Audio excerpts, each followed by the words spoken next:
Hello, I'm MC Toon and it's Tuesday night.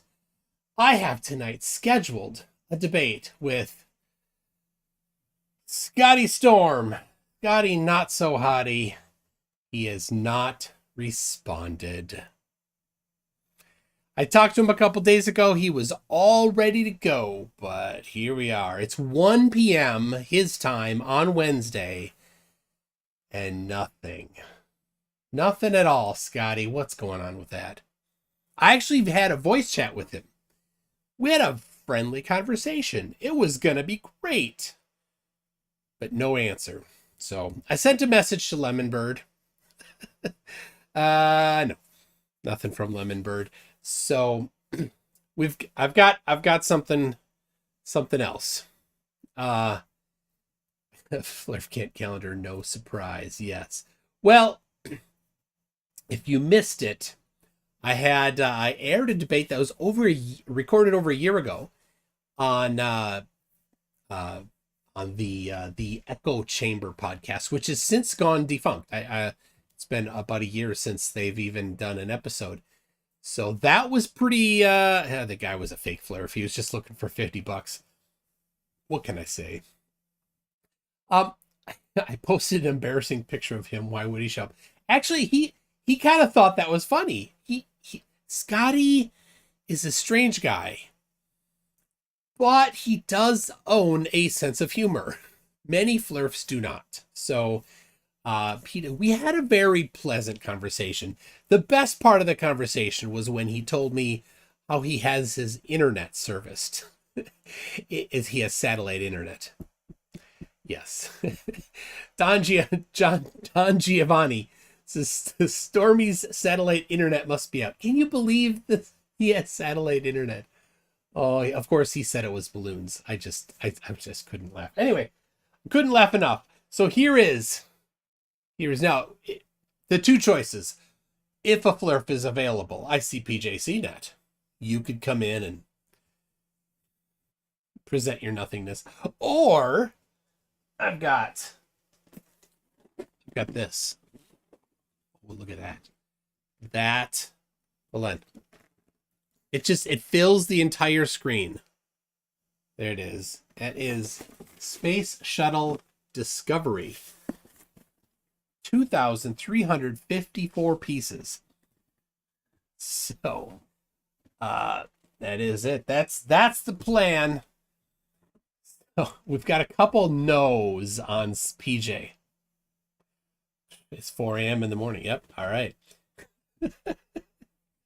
Can we watch Turtle and Raccoon for 3 hours instead of PJ? Well, there will be a floppy animal soon in my hands here. I have a feeling. So anyway, it's going to be the shuttle. Unless Lemonbird answers or I just had a Lego-gasm. Okay. I cannot do a kitty stream. The kid, like all kitty, meow, kitty cats. No. Yes, a worm cat. That's right, Sean Hawkins. So I will be doing this. So let me get this. I know people are like, don't use a knife. Oh, I've got a knife. It's okay. My all the training for black belt for second degree was all knife training, which really doesn't mean it's all okay. I gotta be honest. Pronounce your T's, Dune. What? You mean, oh, shuttle? Because I say shuttle, not shuttle. You know, I live in the Midwest. And when I hear somebody say, like, T's, when the two T's in the middle of a word with an actual T pronunciation, it's weird to me sometimes. It's definitely weird.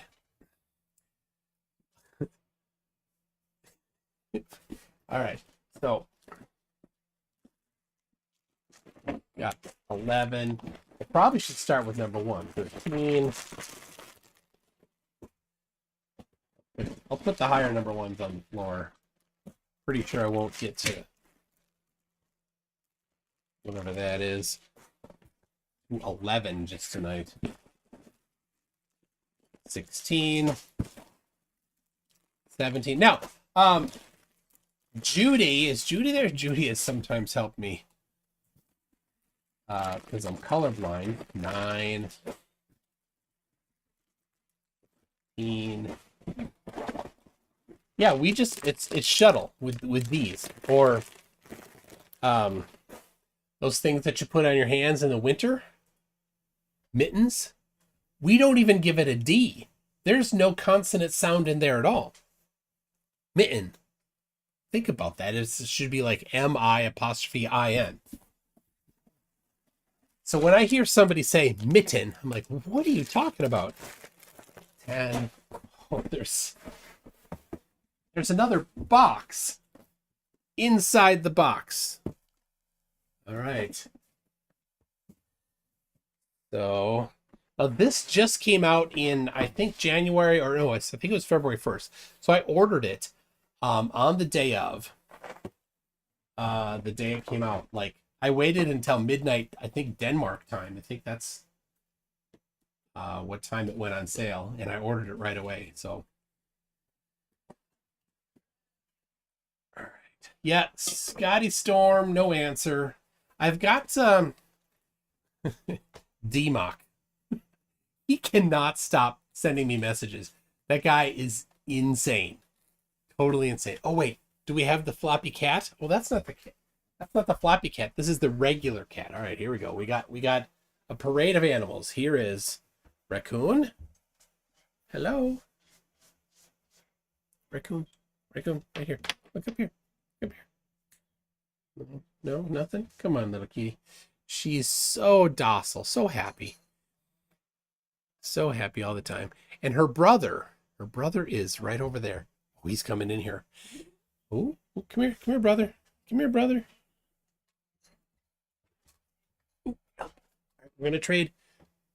There we go. Just a second. This is her brother. Seriously, totally gray. Totally gray. He's a boy. This is Cusco. His name is Cusco. He's very friendly, very happy. He doesn't like getting held upside down because he doesn't get held upside down much. We're just watching him for a few days. So there's him now. We've got the floppy cats. This is floppy cat number 1, called Todd. Yep, a ferret. And then, oh, we've got Tina coming in. You got to watch it for Tina. Tina's a little bitey. She is an albino ferret right there. They're no relation on these two, but they're best of friends. There it is. They're super fun. So, and then, oh, yes, okay, we've got one more. Yeah, oh my gosh, the noisy one. Turtle. Are you camera shy? What? All right, there it is. Thank you very much for that. And all right, it's the zoo. Yeah, so we're watching another one, Cotton, but cotton with T's, right? Or cotton, how we say it, cotton. But he is super scared. He hides all day long. And we also have a fish, which is less cuddly. And then we used to have dogs, but they both died within about a month of each other. So, poor puppies. They were so good. I miss them. Diamond and Shadow. So, okay. Let's get back to this. Ferrets have Sean Carroll. Ferrets, I respect, they have an extremely high intelligence. I don't know. We got the wrong ferrets here. These two are dumb. Bag 4. All right. Where's 33 when you need him? Because I've got something for 33 here. Because I was hoping for him to show up. Right here. Here you go, 33. Just for you. Just for you. Dave Cernick says, "Hey MC, have you ever visit Save a Fox?" I have not. What What's save a fox? I don't know. What's smarter, a ferret or a flerf? There's a wide range on flerfs. The one that I had, the Nigel Crofta, he was not very bright.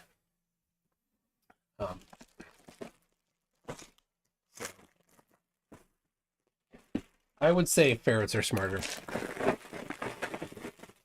Ooh, we're getting close. That's bag 2. Bag 3. 6.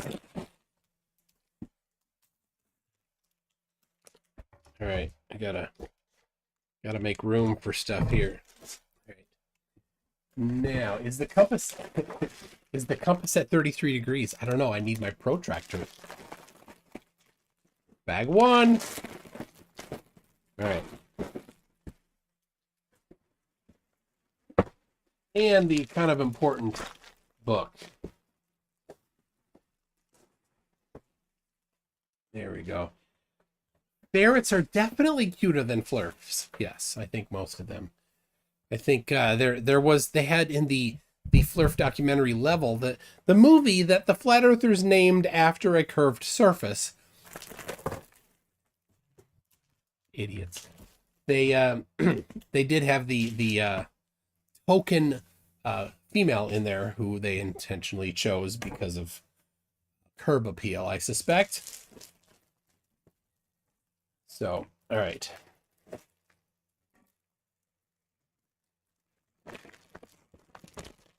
Look how shiny that is.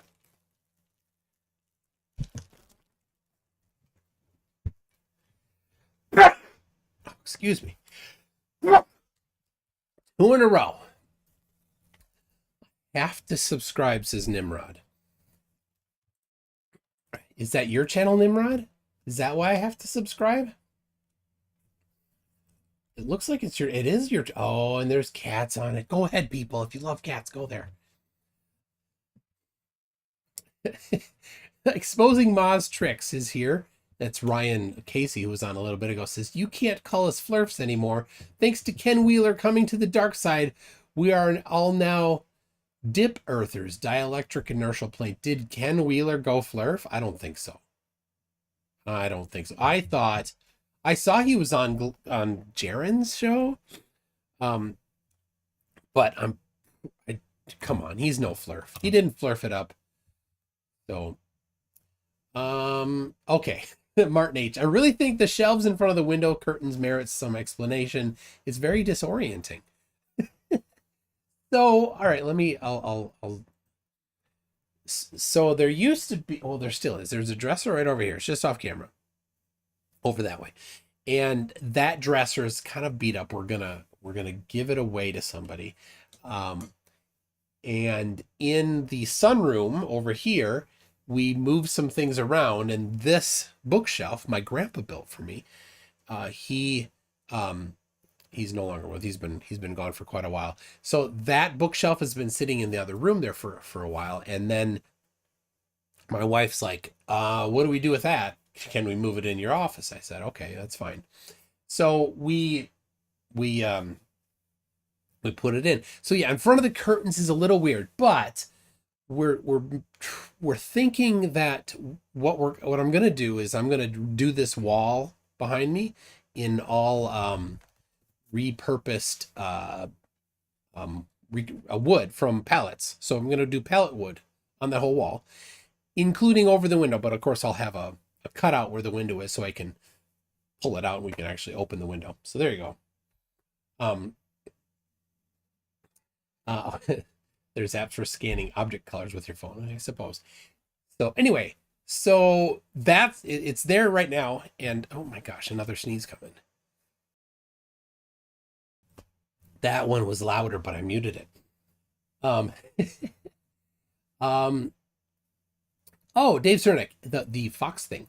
It's a place in Minnesota that rehabs fox that were pets at one time, and people gave up on them. They have mink, ferrets, and coyotes, and a few snakes. Interesting.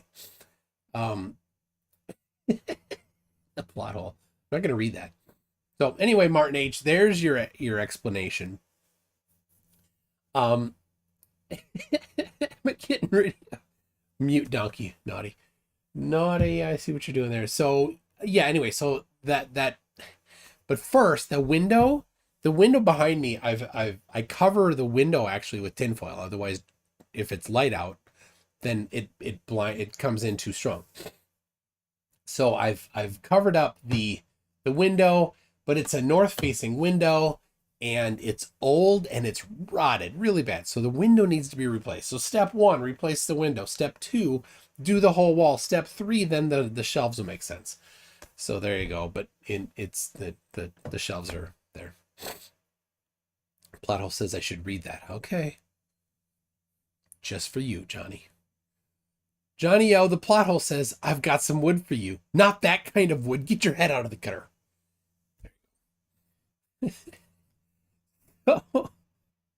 Johnny. Step 4, profit. Exactly. So, what does this t-shirt say?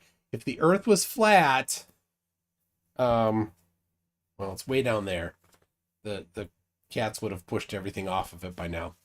So there it is. It sounds like I'm allergic to ferrets. I'm not. I'm not actually. Maybe a little. I mean, yeah, I guess now my head's all congested, but okay. Anyway, enough of that. Microraptor. So very bad. It's way down there. 20. Okay, there it is. So we'll switch to the overhead cam. There we go. We'll get 33's favorite thing out of here. There it is. Say bye-bye to 33. Bye-bye. That up. There we go. Base Force. So here it is. I wonder how this crunching sounds.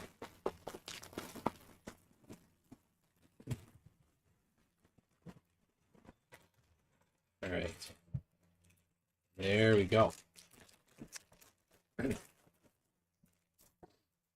Does that my son just gave me a Flat Earth Society shirt. Does it say we've got people all around the world? I'll go, you know what? I'm gonna make that shirt.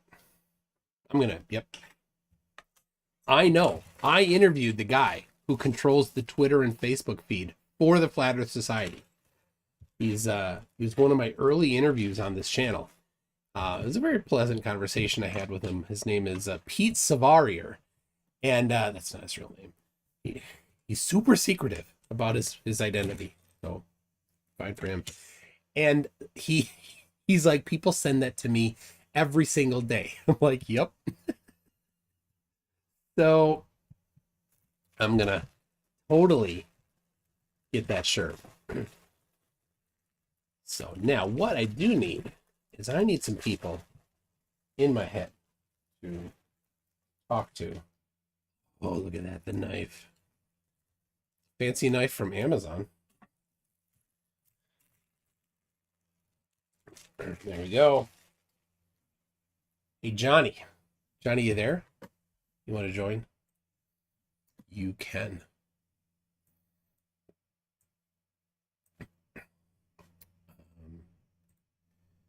Turn off the recording. We don't need that. It automatically records.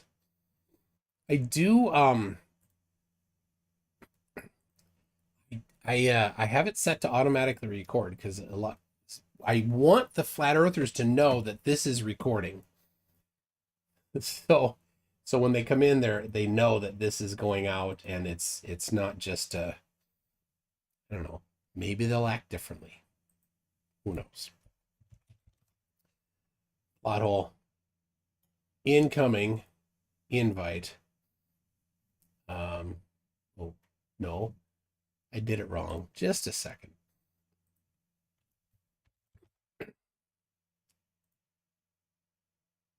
Nope, did it wrong again. I got his server. But where is the plot hole? The actual plot hole. Where are you at?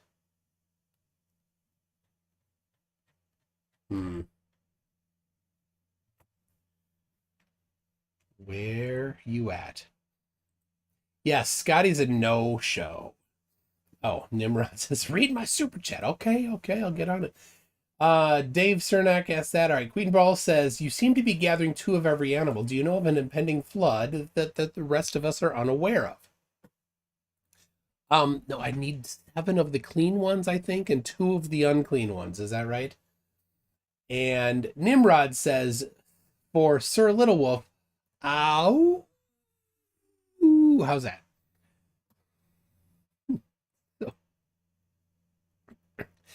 Oh my gosh. Did you see Nathan Jokley trying to talk over a recording of Gem Panda and asking if if they were ignoring him? I don't know. I did not. No, it's so hard watching Oakley. He puts out so much garbage. So many videos that dummy does. Jimmy the Schnaz says, saw the title, had to click, where's Scotty at? Scotty no hottie. He did not respond. I talked to him a couple days ago and nothing today. It's 1 p.m. in Australia where he's living, where his satellite internet gives him high-speed internet, and he's not responded. Stringer News 1 says 2x2 Hands of Blue. That must be a Noah's Ark thing. Is that a Noah's Ark thing? I'm not familiar with that. With that saying. Yeah, 7 of the clean, 2 of the unclean. There we go. Thanks, Microraptor. I was really hopeful for Scotty because we had a chat. We'd probably talk for half an hour. Oh, Firefly. Oh, such a good. Oh, I love Firefly. So good, and I don't remember it. You know, it's worth watching again. The dude is this dude is straight weirdo who is flying under the radar. Somehow I've seen enough. Okay, bye. Trump said that. The Firefly movie. Yeah, okay, so here we go. I've got the book going. But I need to find Johnny. There it is. Where's Johnny? Right there. Message to Johnny. If you're there, there's your invite. So, I should rename the stream the Flerftastic Return. Yeah, I should. Hold on. I should rename it the Epic Return.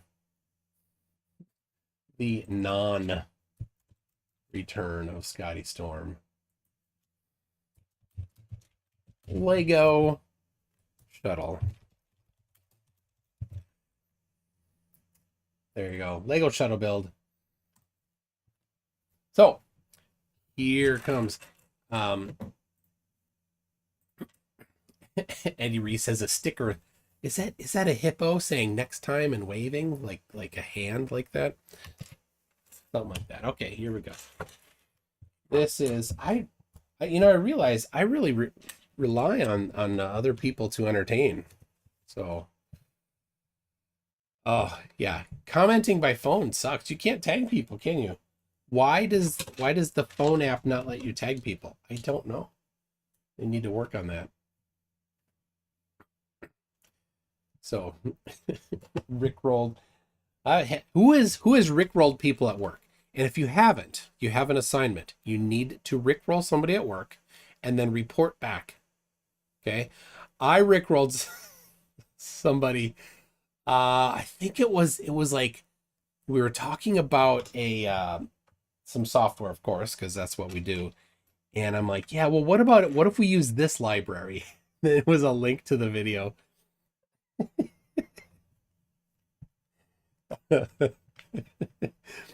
Oh, I have him in the green room. Hold on. You're right. I don't even have the earbuds in, so I wouldn't even have heard you even if you were here. So admit. There we go. If you talk, they'll hear you. Hey. What's that? Oh, hold on. They can't hear you. No, I gotta fix something. What I do wrong? Oh, I know. When I do, when I use Zoom for meetings, I change the audio setup. So live stream to But this is OBS. how you win all your debates. Make There, sure that the there we go. audience can't hear your opponent. That's a sure thing winner. All right, they can hear you now. Okay, this is what I have to say to you. Say it. I can see fart gas. A lot of people can't, but I can. What the heck was that? Oh man, that is the genius of Gary Busey. Oh, he is a genius. You know the most deadly thing in the water?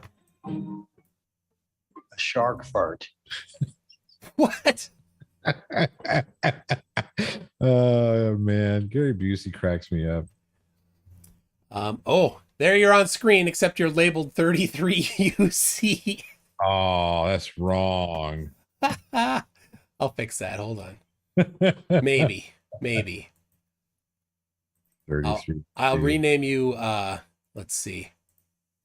I'm gonna rename you Shark Fart. There you go. That works. That's better than 33 UC. There you go. Shark Fart it is. How you doing, Johnny?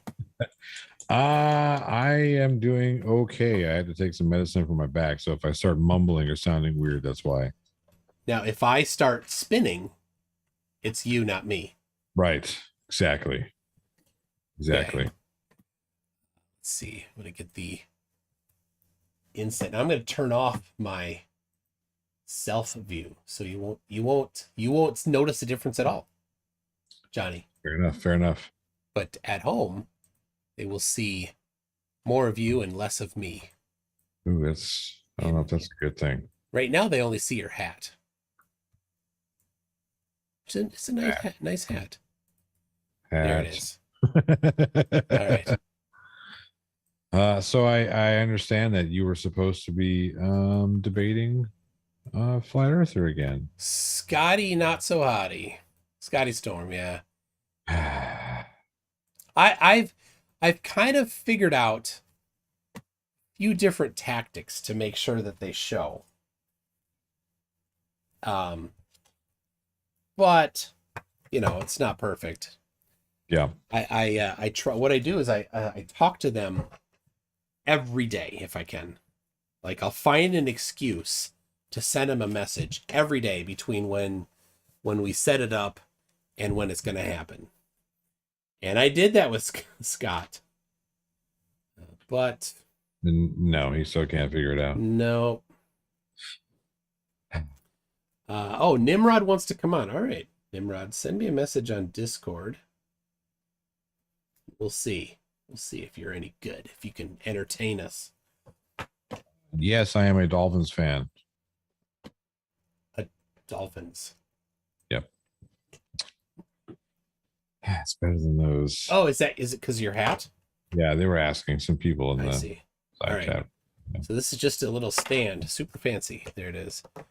NASA Hubble Space Telescope. Those are cool. I got them with my Star Wars Legos. Like I have the Rebel Blockade Runner, that big sucker, and then the Millennium Falcon. They both came with the little static display signs. Those are really cool. Brady Photography says, "Hey, Toon Johnny, what do you take? I'm on morphine." I don't take morphine. That's a little too much for me. I think Scolaxin, some sort of muscle relaxer.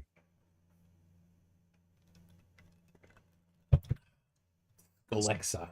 That's what it is. Okay. For your back? Yeah. I get muscle spasms and whatnot, so it helps.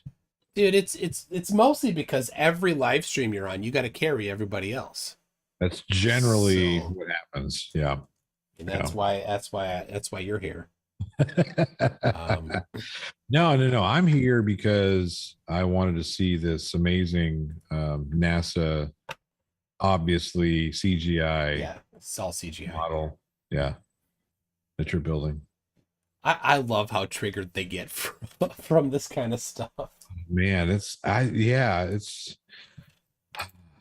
ever told you that one of my best buddies in the whole world is a hardcore flat earther. Not just your like a oh, the earth is flat. Blah, blah. No, he's one of these guys that gets on, all the socials and puts up all the QAnon and all that shit. Right. Gross. We were playing poker one day and he was telling me something about his I gotta go meet this girl later, whatever. And he was telling me about this girl that he has to go meet. This is way back when, right? When we first started hanging out. And I looked at him and said, oh, well, as long as she's not a flat earther, we're okay. And he just like stopped, stared at me and gave me this look. And I looked back at him like, dude, you gotta be fucking kidding me. Like, the earth is flat, right? And I said, just stop. Dude, was this before you started on the topic here? So this is the reason why I started on the topic. He's what got me into. Yeah. If it weren't for him, I wouldn't know you, team, and the rest, because he's all right. So here, I'm going to give you some proof, and he gave me a link to Eric Dubé's 200 proofs. Oh my gosh, they're so dumb. Yeah, well, there's only like 10 of them at the end of the day. When you boil it all down, there's like 10 misunderstood factoids that aren't facts. But I listened to this thing and I'm like, hey, you gotta be kidding me. What? It takes like 7 sittings because it puts you to sleep. Yeah, it really does. It really does. So if anybody has trouble sleeping, that's what you watch. It'll guaranteed money back. Knock you out. It was so bad. And the whole time I'm listening to this thing, thinking, this is crazy. And so we would have these conversations from time to time. I always thought it was fun because he was a guy that, when you're sitting at a poker table, he's the guy that starts running off about all like frogs are interdimensional beings and whatnot. And he would just go off on all these fucking crazy rants. All the while, I'm winning pot after pot after pot because all these people just let him go. Yeah. I'm just like, let him do his thing. It's making me money right now. But yeah, he cracks me up. He had another one. You guys are skewing the algorithm with pharma talk. This says OLM. Yes, quit it. No pharma. I don't want that. I already have enough disagreements with the algorithm. Man, the good old algorithm. I was blessed. The algorithm blessed me. It's like, I don't know how to do the Catholic key thing. There was a video. It's got 50,000 views. The one where Flat Out Liar had that reposted the video that was heavily distorted. 50,000 views. It's pretty cool to have a video that gets more views than you have subscribers. So yeah, I had one I thought was really good. It was the one on, I can't remember, Lenka lady. You know who that is, right? You've dealt with Lenka before, yes? Me? Lenka? Yeah. No. He was part of the whole Freedom to Breathe agency. Where she would run around to different places and tell people that they didn't have to wear their masks and that thing was a hoax and blah blah blah and all that stuff. Dude, I avoided that topic. That was because YouTube was like banning everybody everywhere. I'm like, nope. Holy crap! Didn't matter what side you were on. Right. At least this go around, when they started doing that stuff with Ukraine, they sent out a message to everybody. I got an email about it. Like they're saying, by the way, if you cover this Ukrainian stuff, we're going to just demonetize you straight from the get-go. We don't care what you're saying. At least they gave us that warning. At the time that the pandemic hit, man, there was no warning. Yeah. That sucks. All right. Nimrod's here has a cat. So I think what I should do is zoom in, let Nimrod show the cat on the shoulder. Hold on, there you go. People can see the cat on the shoulder there. Mhm. Still My able shoulder kitty. That's pretty cool. She loves my shoulders. Suki is a great shoulder cat.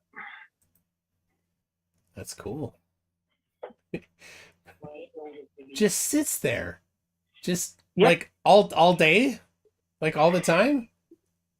Yeah, pretty much. I can walk around, bend over, do lots of stuff, cook, do everything. She loves sitting on my shoulders and being just fluffy and warm. That's crazy.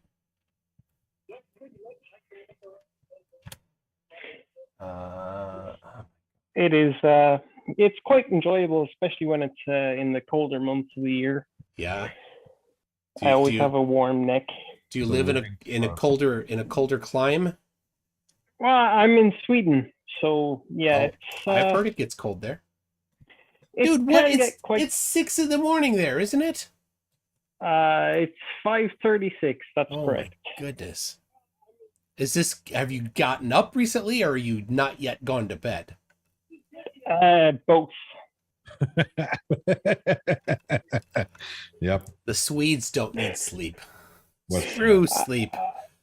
I have a sleeping disorder, so I don't sleep as ordinary people do. Partly due to shift work, partly due to almost dying about 8 months ago. Ouch. That's pretty good. Don't do that. No, I'll dying was not fun. take a pass on that. Yeah. Yeah. I would take a pass on it too, but unfortunately, I've had to experience it. So yeah, this is Nimrod. This is Zuki. Zuki. It's a long story how she got her name. How did you get your name? Well, Nimrod comes from it's a weird, crazy Lord of the Rings reference to a certain forest with elves in it, which has been shortened down to Nimrod. Ah.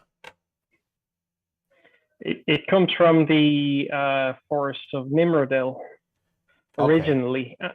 And then I learned that Nimrod was also a battleship in World War II, and that Nimrod also means idiot. And that kind of describes me very well. That is definitely the name that we use in the connotation we have in America. Yep. Yeah, so it suits me well, as you've probably noticed from some of the stuff I post in your chats. Excuse me.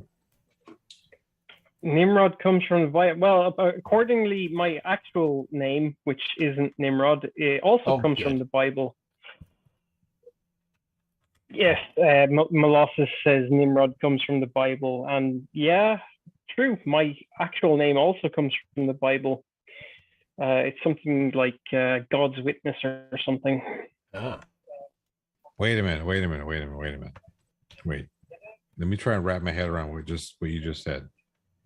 You said that the word that I use to call flat earthers dummies means what? Well, Molossus says Nimrod comes from the Bible, and I don't know what the Bible says that Nimrod means, but my actual name means God's witness. Oh, which he hasn't told us yet, Johnny.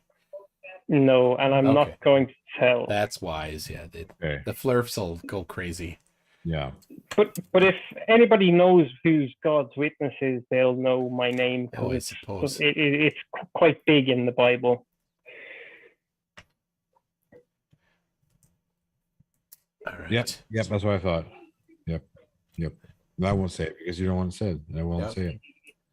But well, you can guess, and I won't make any reactions to it. But is it Bert?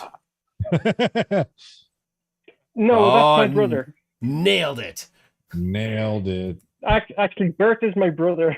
Oh, serious? I swear to God. Dude is doxing his brother.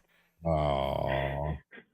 my brother's not on YouTube. He doesn't have television or the internet, so it doesn't matter. He doesn't know. He has no idea. So we're safe. We're safe.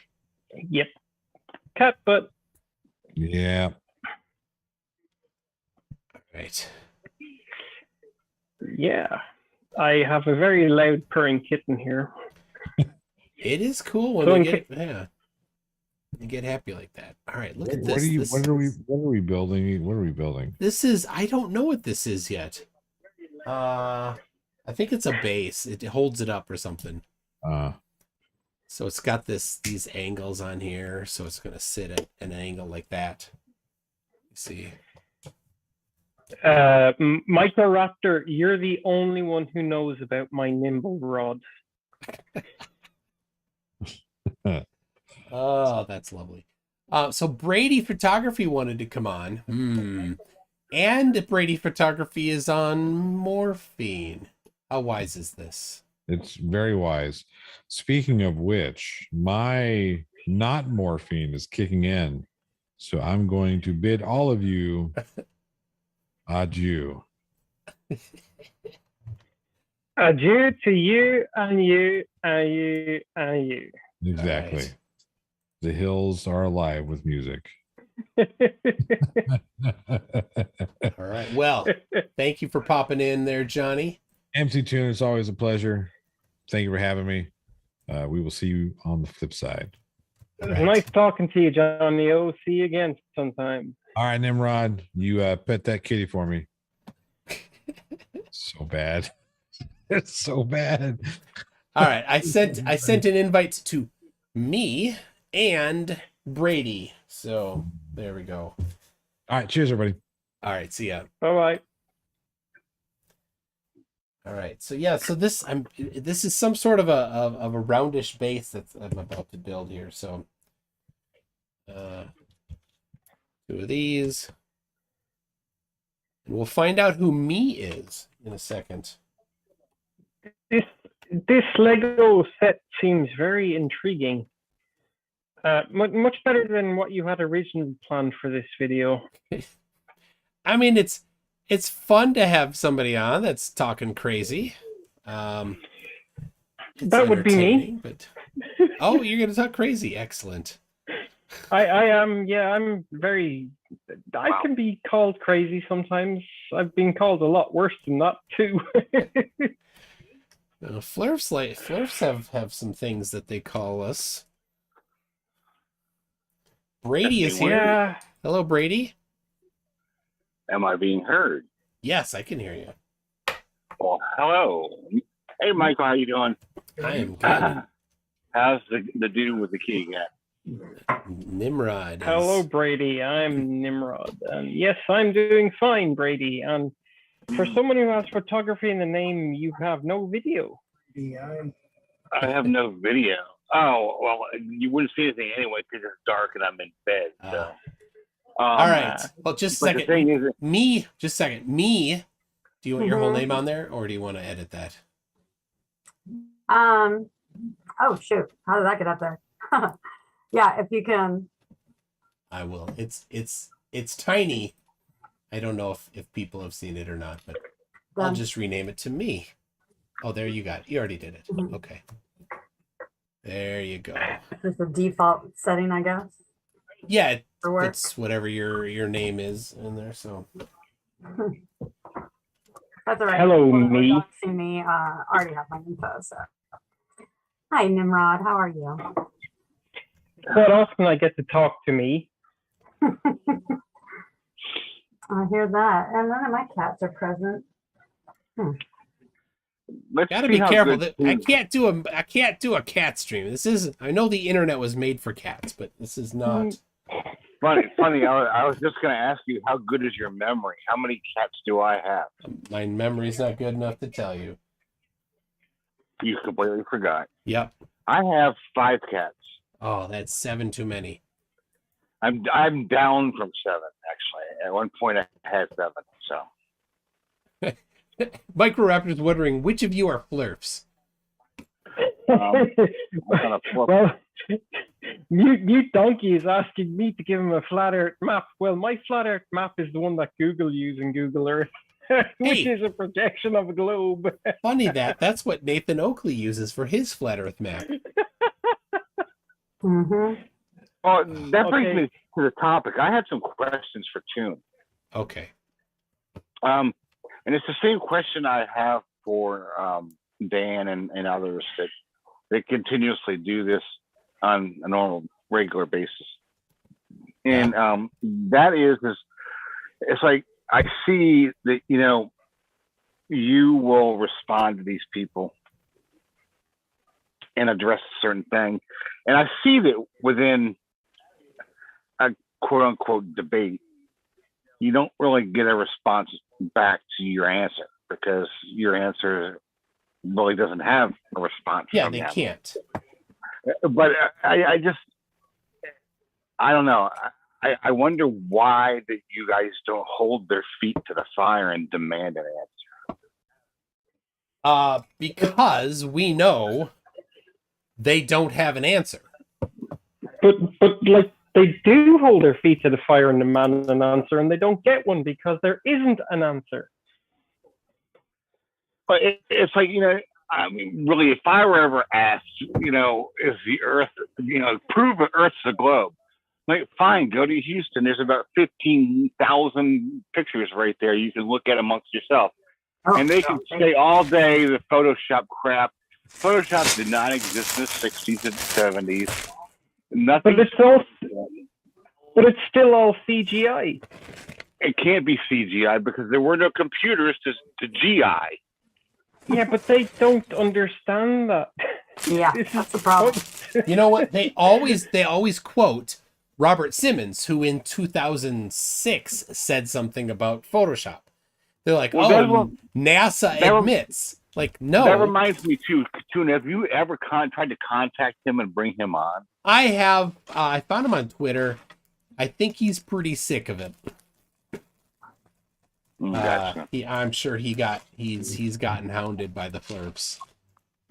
So. Yeah, but I mean, NASA has always admitted to making Mars look a bit more red in the pictures just because people want to believe that Mars is a red planet.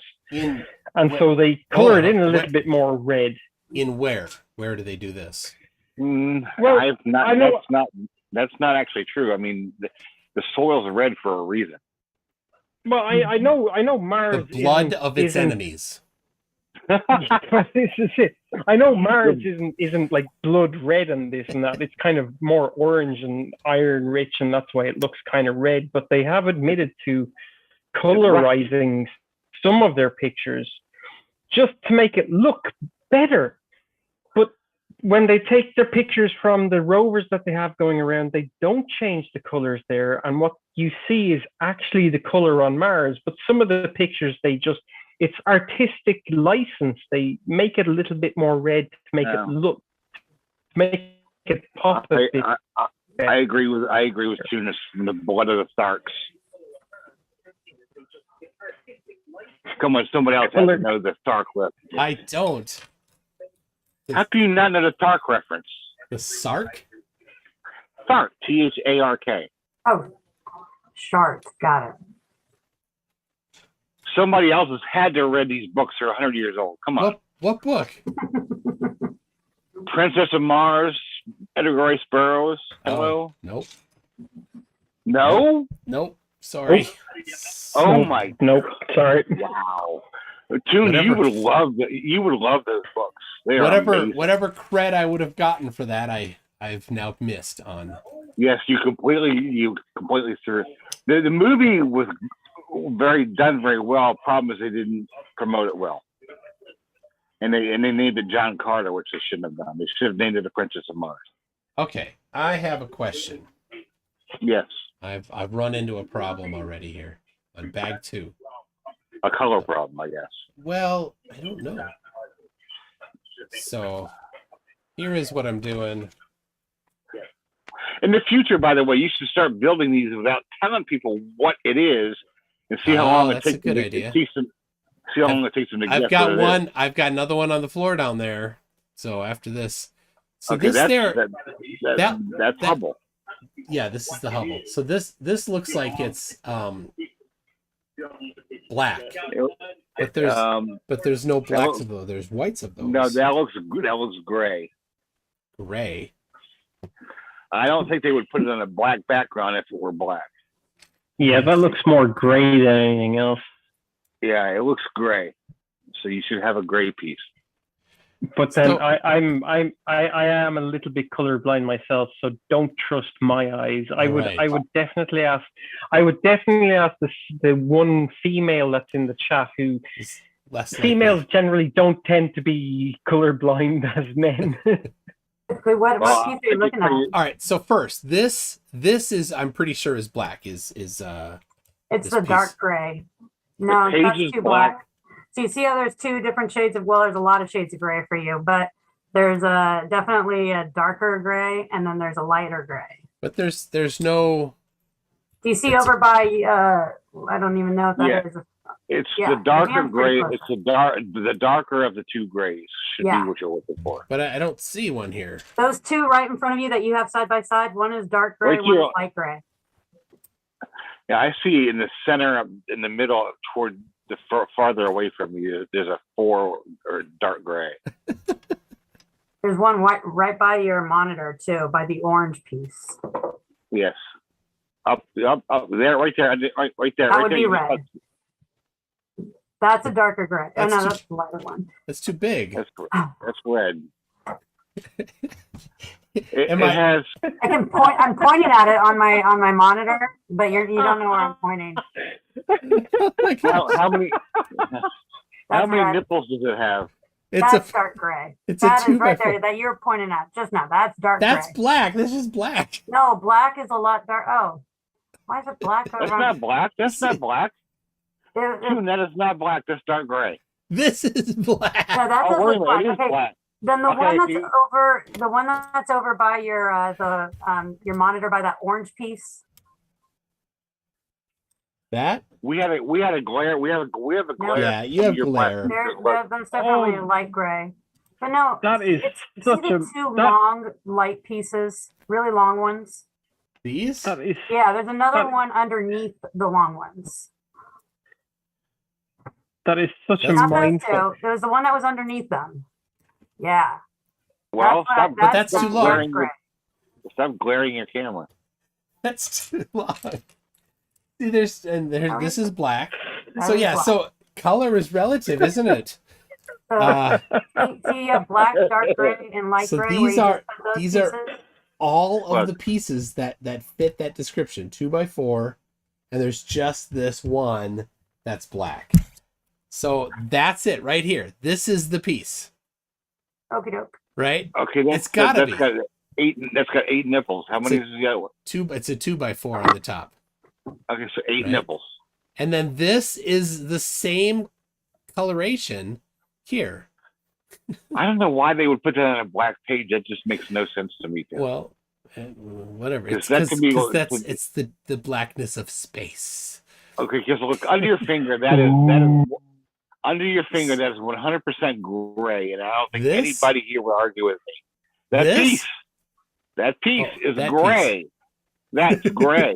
That piece looks black. Oh my gosh. You people can't even. It's the same color as the page. Yeah. All right. So there's that. All right. So here's the problem.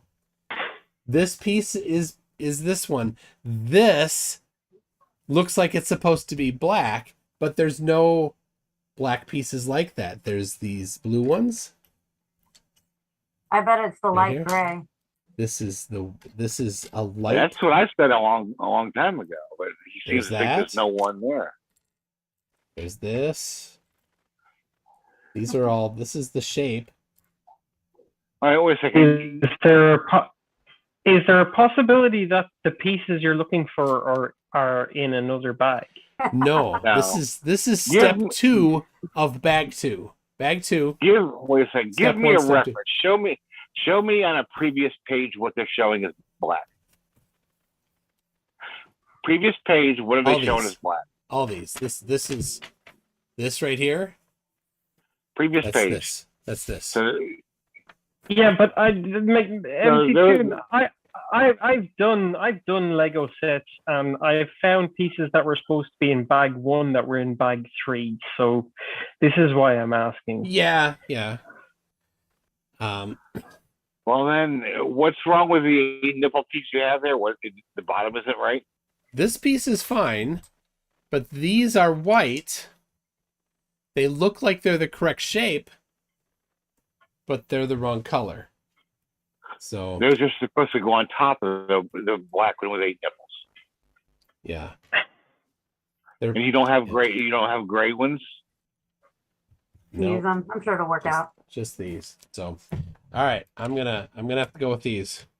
Yeah, use them, see what happens. These typically these are. This is going to be on the inside anyway, so it's Roll the dice. because I'm building the Hubble right now. Anyway, next question. Professionally, why in the hell did you bring 33 back thinking he'd have something? Oh, I didn't think he'd have something. For funsies. Then why did you bring him back? To destroy the idea of flat Earth, to show everybody how incredibly stupid flat Earthers are. We already know that. Yeah, but That's what I do every week. But it was also. But didn't the chat also say that they wanted them back to? I put it up for a vote, and it was 33% against. But wait a second. And also, didn't you put up a vote that he couldn't? You put up a vote. You put up another poll that he couldn't come on unless he showed himself, and we all voted that he had to show himself. He'll never show himself. See, you let him on. He would get fired from from his taste tester job at the urinal cake factory. That'd be terrible job to lose. Right? And then his mom would be like, all right, you got to move out of the basement. Mm-hmm. Domino effect. No more Hot Pockets for you every day. You know, it's... But that's fine with me. All right. I am not... You're letting this thing kick your ass. It definitely is, because... Let me show you where I'm at. I really think we need to start thinking about, instead of conversion, just actual flat earther warfare. Flerf on Flerf violence? Non-Flerf on Flerf violence. All right, so here's where look at this. I say let's send all Flerfs to the Russian front. That's a good idea. All right, so here, a 4x4 black, a 4x4 blue, a 4x4 black, a 4x4 or 2x2, 2x2 red, right? So yeah, 4 nipples. A red, a blue, and 2 blacks. Correct. Nowhere here. That's what you're shitting me. Nope. I'm sorry, you're kidding There's me. no... You have no red. There's no straight 2x2s. Nope. No, nowhere. There's got to be another number 1 bag. I mean, the last time I'm sorry, number 2 bag. The last time I said this, there was a second number 2 bag, and you thought I was crazy. Yeah, I mean, everybody. I mean, never mind. Don't say everybody thinks I'm crazy. Okay? So this is number 3, which doesn't have any of those. Doesn't have a blue or red in it. No reds, no blues. I got you. Okay, what about next 4? bag? No. I never see know. something red in there. A Flerf might be working at the Lego factory and just got things wrong. I did see something red in that last bag. Yes. But... Now, it would have to be labeled 7. number 2 as well, like 2B or something. Not necessarily. 8. 5. Then wouldn't the first 2 be like a 2A? I just having too many problems with this one bag. I'm starting to think there's got to be another bag. Brady. Look at that. Brady nailed it. Well done, Brady. Told you. And I bet, it's got the black piece for here. So in rewards, when you're done, you're gonna send it to me. You're gonna take it apart and send it to me. See if I can build it with no instructions.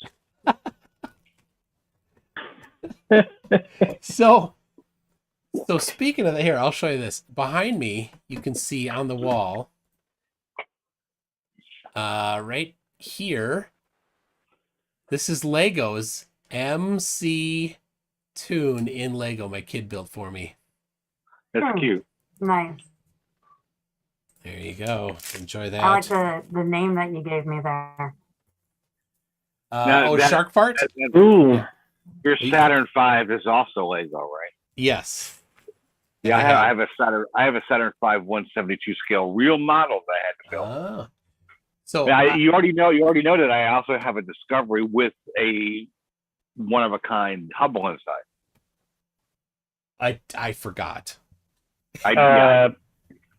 Yes, Chris Cadwell in the chat. Yes, I totally agree with you. Lego was so much cooler when I was a kid, when nothing came in bags. You got a picture on the front of the box, and if you could build it that way, That was good it. luck to you. I don't. Was it ever that way? I always remember there being some sort of instructions in the box. But I also remember when they didn't have any specialized pieces. They were all square. Yeah, they were all just standard. You built Yeah. whatever your imagination can come out with. Which was And always a was house. perfectly straight. That's all I built houses, and I built square rockets. That's it. Yeah, that's kind of all you could build. And rectangular cars with wheels. I built massive airplanes with weird things going on. With weird things going on? Oh yes, because the airplane had no engines, but it had lots and lots of wheels. Wheels make it go. That's it. That was my thinking when I was younger, anyway. But it Nimrod, had where'd massive wings. Where'd your pussy go? I mean, your cat go? My pussy has. My pussy is curled up on the couch behind me, being warm and cozy and sleepy. She's tired. So is your native language is not English? My native language? Swedish. I'm not Swedish. Well, what? Where you're in? I thought you said Sweden. I live in Sweden, yes, but my native language is not Swedish. Oh, what's your native language? Dutch. It's not English though. No, not. It is English. My first language, my mother tongue is English. Yes. Okay. Just the. I come from. I know. Funnily enough, MC Toon, I can think dirty, unlike some people. Yes, I know what I was saying. All right. Come on, the suspension is killing me. You're Dutch, right? Nope. No? Nope. Nordic? I'm not Nordic. Nope. All right, Jersey. Jersey. Think for a second. My mother tongue is English, but it shouldn't be. You're really jerking us around here, Nimrod. Just tell us, for Christ's sake. It's a small island in Europe. In Europe? Iceland? Cyprus? No, below Iceland. Cyprus? No, not Cyprus. Falklands. What's the island? What? No, not Scotland, because that's part of the British Isles. That's the part of Britain. Falklands. The Falklands. That's south of. No, definitely not the Falklands. Well, I know it's not Aruba, but Bonaire, Curacao. It's not the Caribbean. I think so. Martin H., Meg the artist, David Brock all have the correct answer. Ireland. Yeah, there you go. I unfortunately okay. come from the same country that has produced Brian Logic. Oh, he's from Ireland? With his Sky Moyles. Yeah, he's from Ireland. My sister's dying to go there. I have no idea why. Ireland's great. I can't believe it took you guys that long. Well, I mean, if you got like an affinity towards rain and chilly weather, sure, Ireland's great. Ireland gets 5 minutes of sun every year. What are you talking about? Hey. See, it's just like Seattle. You might as well go to Seattle. Nothing wrong with the Northwest. I can't stand Seattle. Too much rain. I've never been to Seattle, and it's too far west for me. I pretty much don't like the entire West Coast. I've never been to Oregon, but California sucks too. It's nice to visit. No, I've never been to San Diego though, and I hear that's better than LA. Yes. Well, it is that's definitely nice. better than LA. San Diego's my hometown. Someone has told me that Minnesota is a nice place to visit, but I don't Yeah. believe them. Especially I visited Minnesota once, just once. Yeah, That's it. I'm done. that's enough. I went to the football game there, and I was done. When people drive 80 miles an hour on the highway when it's snowing, I think I'm done. that's also in California. Doug Buten bust. My mother tongue shouldn't be English because I'm from Ireland and we have our own language. It's called Irish. Yes, that's Irish true. is, Irish is different. I can't speak much. I can say on will cadigum dolgadil roche the hulle. You know, Well, your part of accent sounds so much different than like what's his name? Irish Devil. It sounds so much different. Irish demon. Demon. Well, Yeah, Irish. it's just like we do. Well, Irish demons from Cork, you know, and they talk like this down in Cork, and they kind of sing it, like, and this is how Irish demon would talk. Now, if he had a bit more of a melodic accent to him, but when he's not on stream live now, he would talk like this. Now, how you doing, Mary? Would you put on the kettle there for a cup of tea? All right, like so How's that for you? I've been telling my sister that she's gonna have a problem finding something to eat in Ireland. So you tell me what the average person eats in Ireland every day. Potatoes. Yep. Besides potatoes, I mean, as far as protein goes, Potatoes. That's the protein. Potato skins. there's no protein in potato skins. There is protein. If you have potatoes are a complete meal in themselves. They have protein and carbohydrates and everything in them, skins and all. My point is when she goes to like a restaurant and just not They just like have potatoes. That's all they serve. Not like in Dublin or Cork.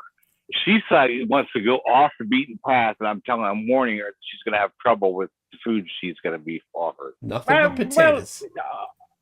Irish food has a lot of potatoes in it, and there's an awful lot of. If she likes lamb, she'll be all right. There's plenty of lamb around.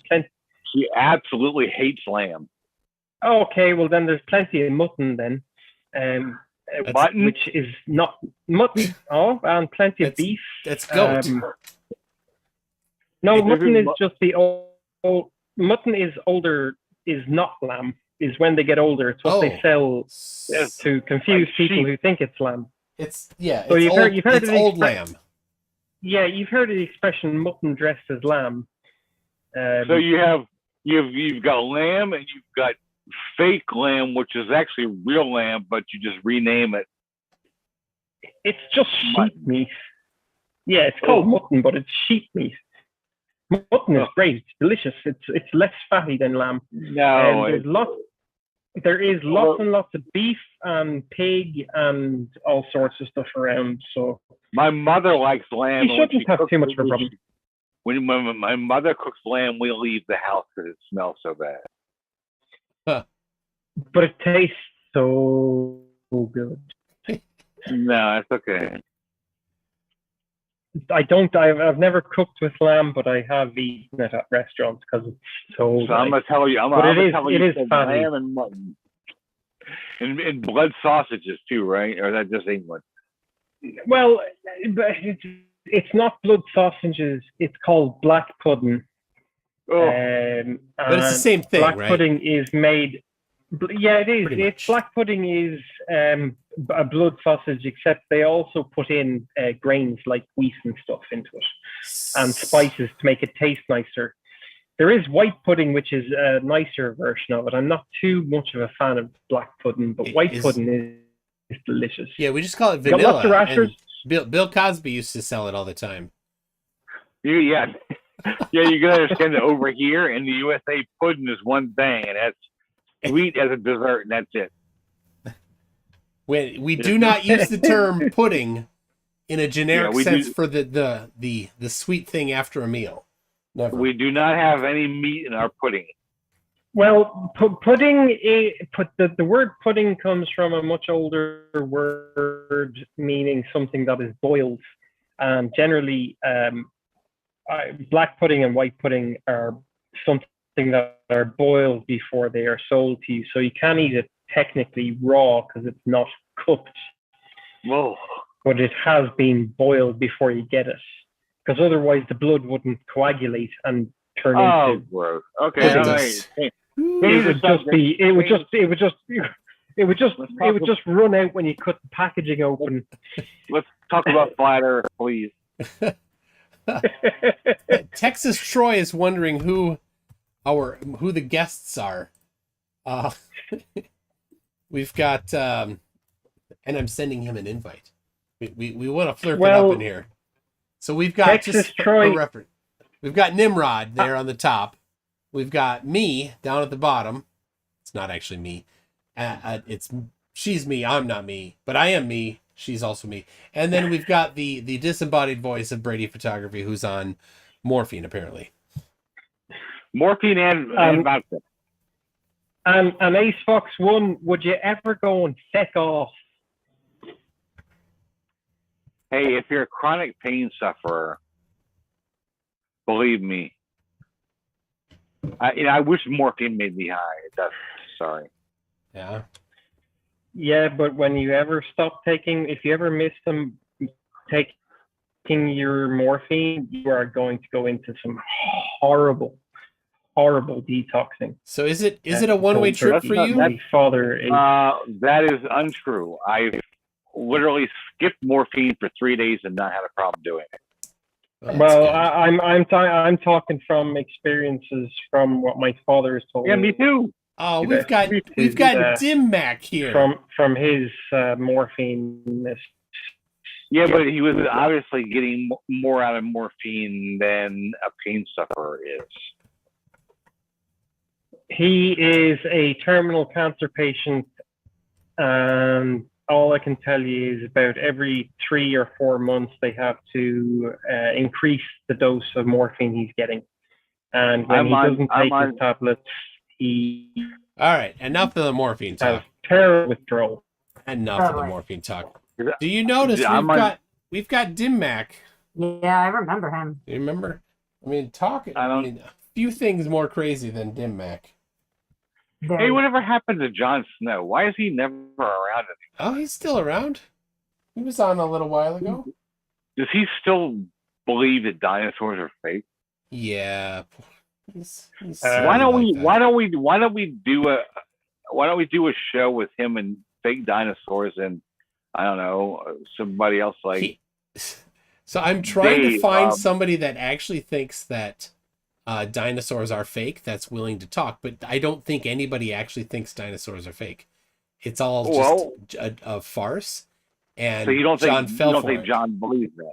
I think John believes it, but the people that made him believe it don't actually believe it. Get him and get Professor Dave. Nah. He won't debate it or anything. He'll just say, "I think they're fake," and that's it. That's John. He's very non-confrontational about it. So it won't be all that interesting. I want to find somebody that actually thinks that dinosaurs are fake and actually will talk about it. Now I'm guessing that idiot, what's his name? That thinks pandas are fake and all that. He won't come on. Oh, he blocked me long ago on Facebook. Worm hat. Yeah, worm hat. Wormy guy. Let's see. Did I see Chris Berry's latest video of me? No. There are so many videos that the Flerfs have done. They're so angry. That video of the Flerfs grief comes out as rage, as anger. That is so true. Flatzoid and Nathan Oakley and Chris Berry and Scoy Moyles. I think maybe not on him. Did I say Flatzoid? Yeah. Mitchell did, and then a bunch of people are just mirroring all those. And So, I'm guessing no one is beating your door down for proof. I still have, yeah, they're all upset that I'm like, you can't use the globe. They all want to use the globe in their celestial navigation for flat Earth for some reason. So, Well, probably because it's the only version that works. well, of course, that's the only one that works. That's the silliness. Which of them. means you're making your point, and they don't I like am. that. Yeah, every day that goes by that they can't do celestial navigation with only the flat Earth is just another day of them admitting the flat Earth is stupid. So, just in case Nathan Oakley is seeing this and hearing this, I'm going to say personally, Nathan Oakley, you're an idiot. He knows. I think Nathan Oakley knows that he's an idiot, and he is basically just grifting for money. Not only that, as well as Nathan. Not to say it's bad or anything, but if he's like in the closet, that's fine. But he just seems like a very girly man to me. Who was it? Who was Nathan? talking Nathan, about, embrace it, Nathan. Was it auditing the absurd was saying Nathan Oakley is a horrible, horrible person. Yes. Well, if anyone knows, it would be him. And Nathan Thompson has moved on to being a solstice frauditor. Yes. Shockingly, Didn't see that one coming. So is Witsit. I mean, Witsit Yeah. can't get away from his Papa Flerf, even though he tries to Irish- pretend. Irish Demon called that one ages ago, and Yeah. it's just like, yep, totally. He fits it perfectly. Demon, if you're around, come on, speak up. Yep. Irish Demon. He's just grifting. They're all grifters for money. That's it. I Like, don't they have think no they all interest are. in I think telling truth or anything. They just want money. from New York. I think he's a true believer. CC. Oh yeah. I mean, these people. They're so dumb.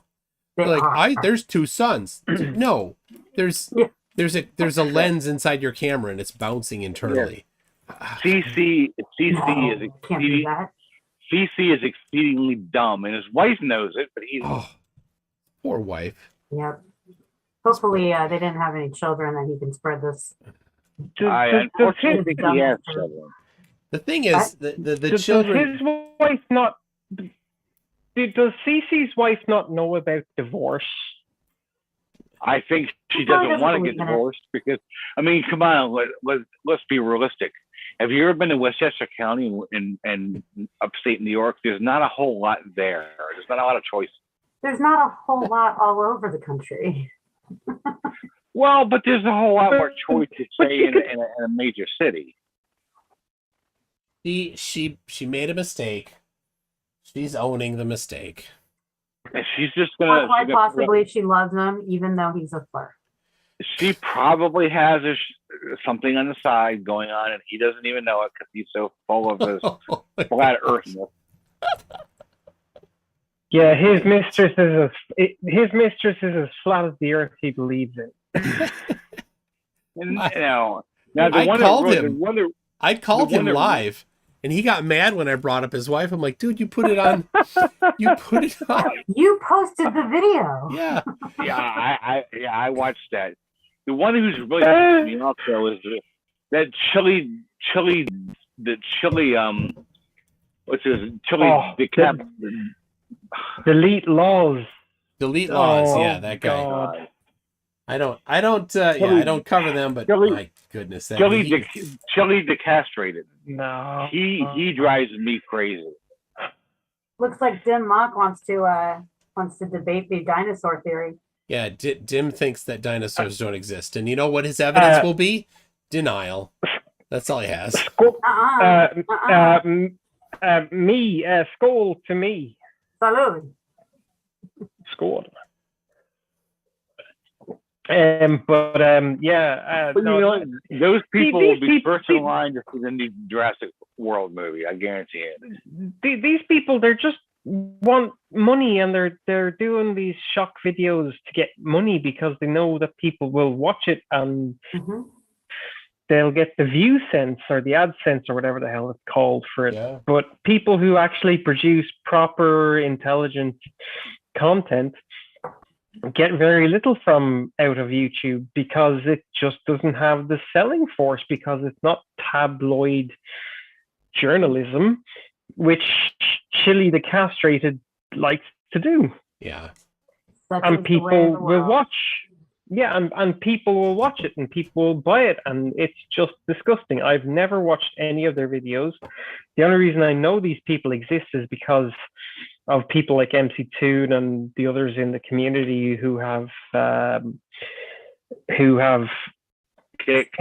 their videos. Yeah, they spared us having to give clicks to these guys.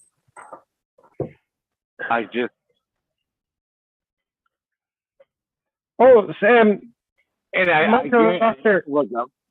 guarantee you, just by watching his videos, the way he talks, and the way he touches his glasses every 5 minutes, that dude is not a alpha male. No. Sorry. No, alpha males don't have to announce it all the time. Yes, alpha males don't call themselves alpha males. They just kick other people's asses, which, you know.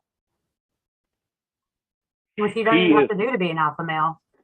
You know, yeah, he's so far from an alpha male, it's just like ridiculous. An alpha male is a misnomer, really. There's no such thing as an alpha male. No, it's all bullshit. It exists with wolves. So Dim Mak is back at making wonderful little snippets here and there. He's a fish don't breathe air out of water or oxygen. It's electrical continuity. Yeah. How dumb can a person be, Dim Mak? Good job. Good job. It's really, really amusing. Yeah. It's hard to believe that he can actually be serious. Oh, well, fight and kill another male that's attempting to breed with their female. I mean, as far as human beings go, no, I agree that there's such thing as an alpha male. Yeah. So Dave Hansen, I think you're definitely correct. Alpha male is just bully speak for being a bully. Totally. In human terms, yes. Bully speak for being a bully, yeah. Speaking from being a bully? No alpha male needs to proclaim that they are an alpha male.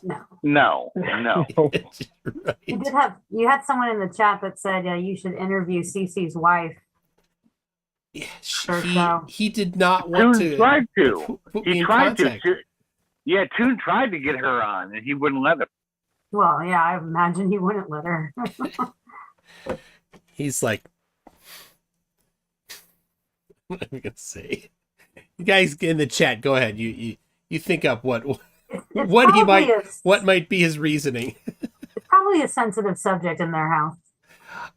Yeah, he won't let her on stream because she's gonna call him out for his stupidity and his ignorance. Oh yeah. So why would you let somebody like that onto your stream? Yeah. But he recorded it and put it live onto YouTube. Like, why? Seriously, why? It's very obvious he does not know about the edit features.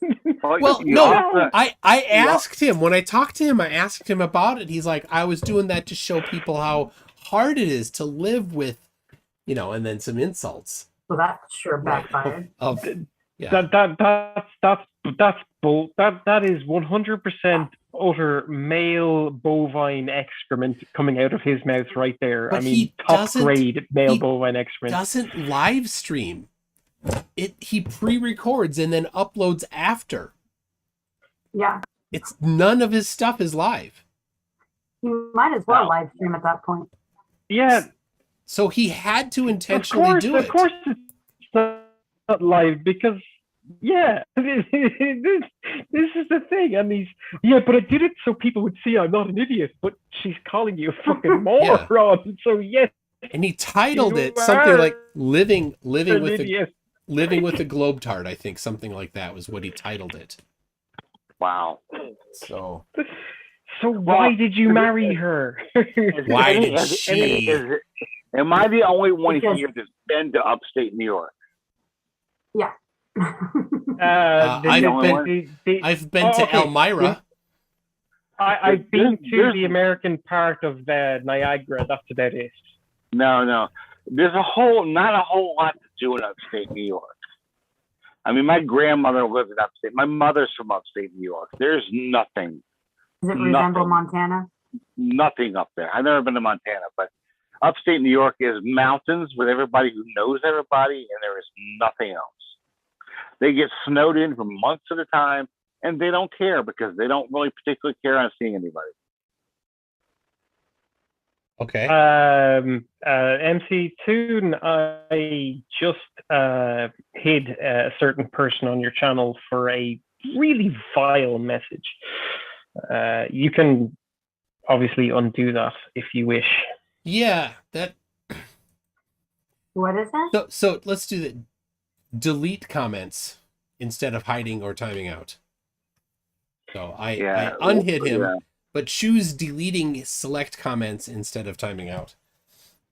Why? What did he say, and who was it to? Well, Oh, obviously, it was- I hope it was about me.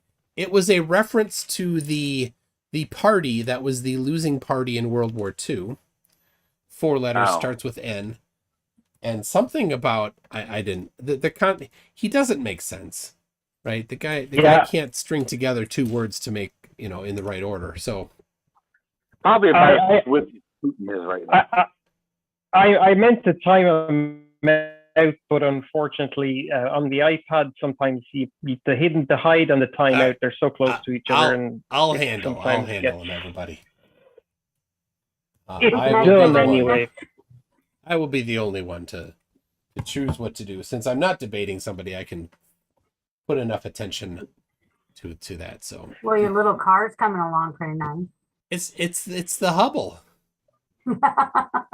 That's what this is the Hubble. That's nice.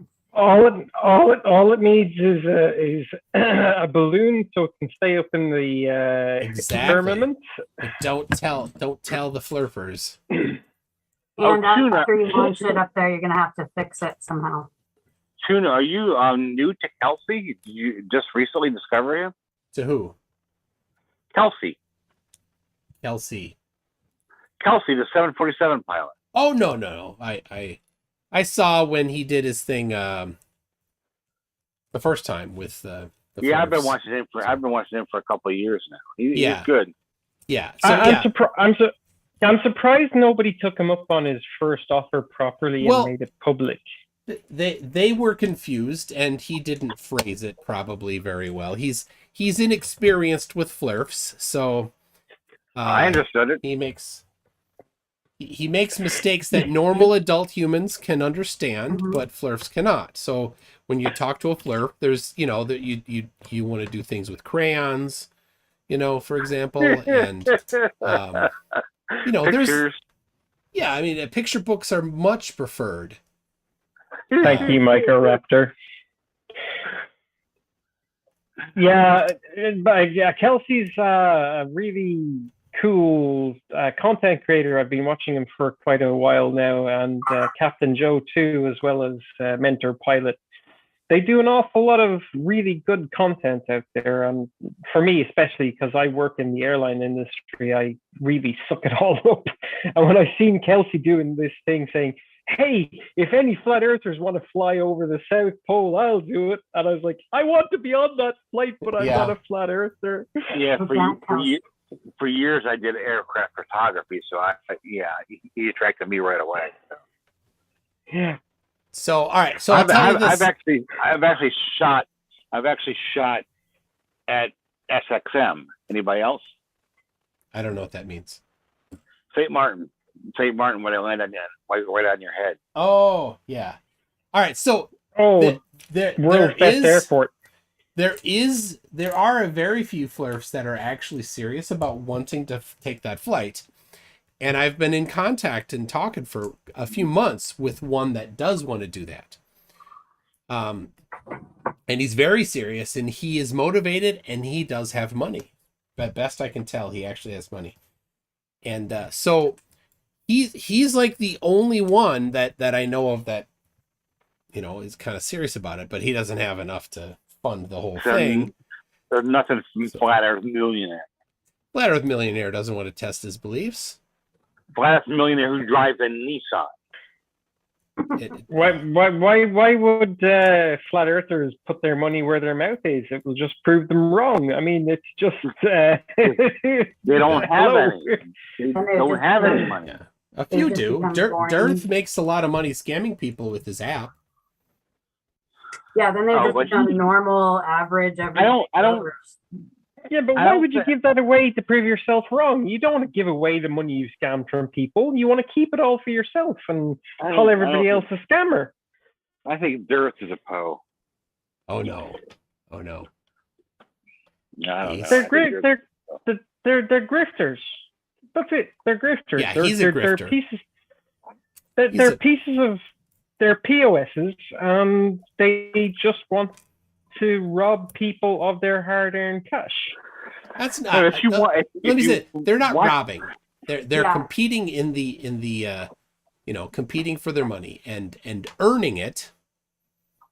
But it's just, I think it's kind of scummy how they're doing it. But I wouldn't say they're robbing. Yeah, If I mean, you, like, if you watch that video with Dearth and Professor Dave, I mean, it was pretty pathetic. Yeah. I mean, Dearth had no didn't- clue what he was doing. No, he had no clue. And he had no answer for anything that Dave said, other than calling him a dick. Yeah. mhm. Well, I mean, as concerning the robbing statements I made, I mean, MC Toon, I have super chatted to you. I don't consider that you robbing me because you actually produce content that is intelligent and educational and has something constructive to do with real people's lives and what reality is.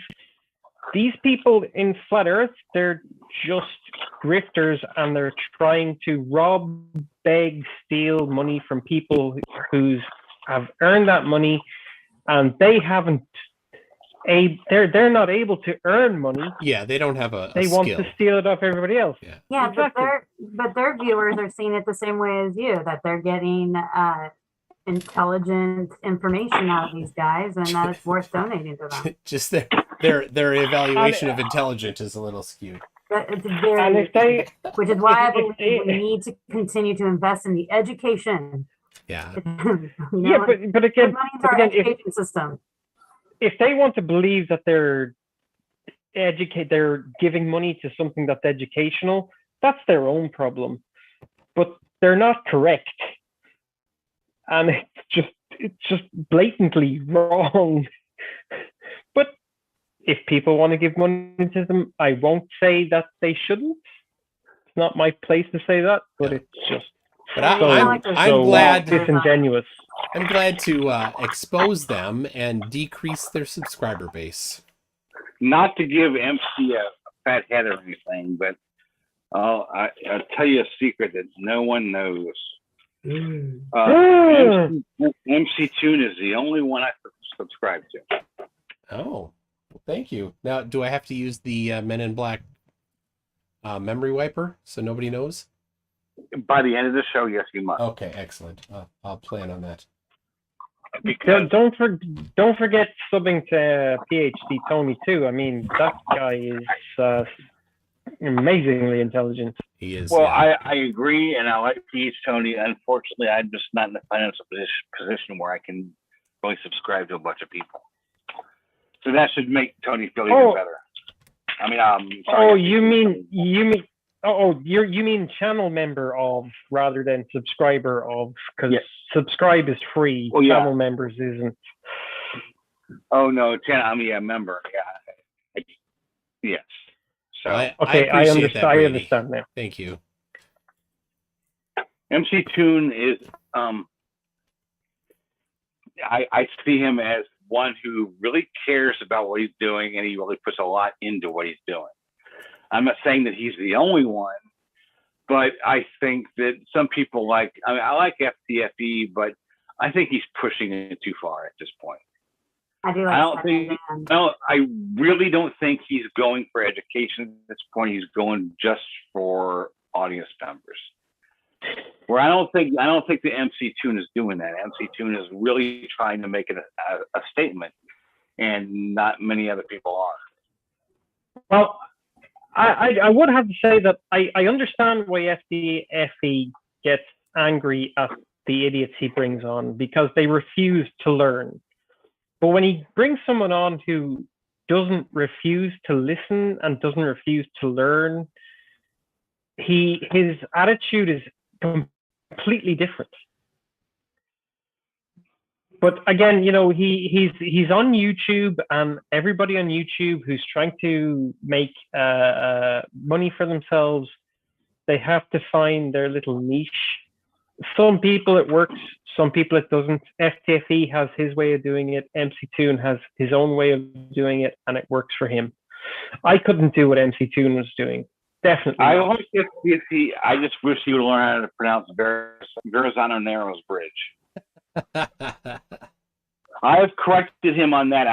It must be 15 times at this point. I said him every once in a while. I send him corrections on pronunciation, and like he'll fix it the next stream, and then he'll roll back to Yeah. Well, you know what? I wish MC Toon would learn how to say Craig correctly. I try, and it sounds so weird to me when I say Craig. It sounds like I'm mocking. But you're not mocking. That's how it's pronounced. I know. We have Yes, decided and- not to pronounce things the same way over here. Remember, I say cotton. There's no T's in cotton. C-O''O''N. That's how we pronounce it. Cotton. And But you know what? Hang on. You know, I've been to Minnesota, like I told you. You know, at least you're not for sure. oh yeah, I hate All the that. time. I watched Fargo with my wife, and Thank God. she's like, we pause it, and she looks at me and she's like, "Do we talk like that?" And I'm like, "No. If we did, it would not sound weird to us." But you do talk like that. Just more subtle. Who said that? You're gonna have to. I need to make room for somebody else. If you haven't heard, wasn't me. if you haven't heard a Minnesotan or a Wisconsin speak, they're not like Toon at all. He doesn't have the accent that they have. It's very distinct, very. Wow, what did you just say? I grew up Sorry. in Minneapolis area, right, in the suburbs. So Excuse me. I have some very important news to say. okay. PhD Tony is in the chat. Oh, PhD finally, a Came in real right when he was person. getting complimented. Perfect timing. Tony. He says, "Listen." I didn't say his name 3 times. He just appeared when I said Sometimes it happens. it. So, all right. All right. He says, PhD Tony says, "You struggled with gravimeter, and don't get me started on booger."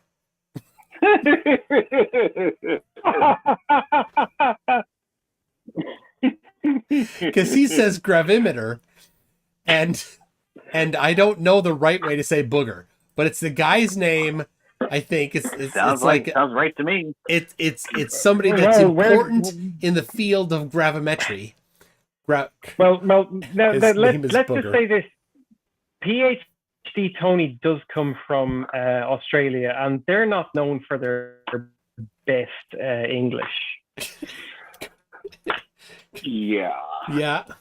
Nothing that drives me crazy about FTFE. He can't say Earth. It's Earth. Earth. URF. Yeah. Earth? Now David Brock says, all right, David Brock says, how do you say psychrometer? PSYCHROMETER. Psychrometer. I had to think for a second. So yeah, you don't pronounce the fee. Oh, when Mallory was on and she mispronounces everything, and Mallory, oh. yeah, she can't pronounce her own name. I love Mallory to death, but she's suspect. Mallory can't even say boop correctly, so she says boop. I Let's still see. don't understand it. I still don't believe that her age. I don't accept that. All right. I don't believe she's over 30. The Kitsune Cavalier says, "Do you eat breakfast or breakfast?"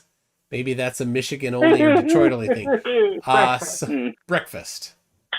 To be fair, it should be a long A, shouldn't it? It should be. Or a long E. Because you're breaking the fast. It should be break fast because the E is before the A. You don't pay attention to grammar rules in the States? Come on. No. Do you regularly consume cheese curd? Cheese curds?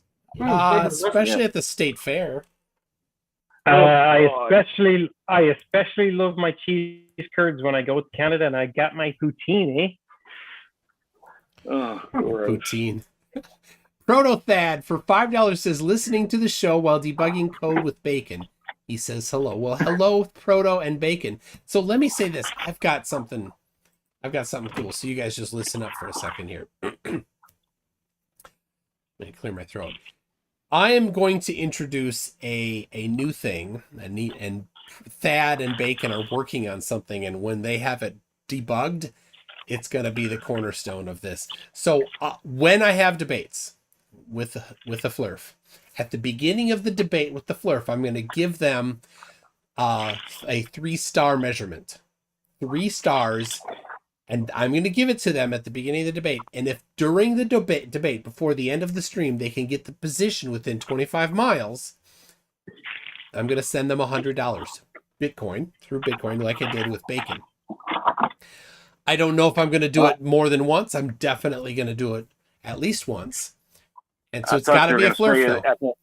I thought you were going to say if they screw up in their language or their beliefs, you start demoting stars until they have nothing. But Flerf don't believe in stars. They're all just reflections of the firmament. Here's the thing. When there's money on the line, well, just like a Sicilian, you don't mess with them. So when there's money on the line, and they can get it, and I don't care how they get it. Obviously, they're busy. They're in the debate with me, so they're going to have somebody helping them, most likely, unless they're actually good at it. Let's be serious. No Flerf can do celestial navigation. So that's something I'm working on. And hopefully by next week it'll be ready to go. So there's the plan. There's the idea. I'm working on that with Bacon and Thad and some others. I'm hoping you get to go on that flight. I really am. I am too. There is a Flerf. Like I said, that's real serious, and he has said that he wants to buy a bunch of seats on that. And if he wants to send one of those seats to me, then maybe, just maybe. There's a lot of maybes. Didn't Kelsey say it's going to require like $140,000 or something like that? So it's $1.5 million for the whole flight. Oh God! Wow. So it's a big plane. Yeah, because you can't fly a small plane that distance. You have to have a big plane. Obviously. So there's a lot of seats then. But the plane's flying compressed air. Why can't you fly that far? Yeah, but you see, the thing is that the plane he has to use to cover that distance isn't going to be a small plane because it is a very long flight. You and I know that, but what people believe is ridiculous. And people believe that these things fly in compressed air, so why can't you go that far in a small plane? Well, because the people that are planning it are actual skilled people instead of Flerfs. As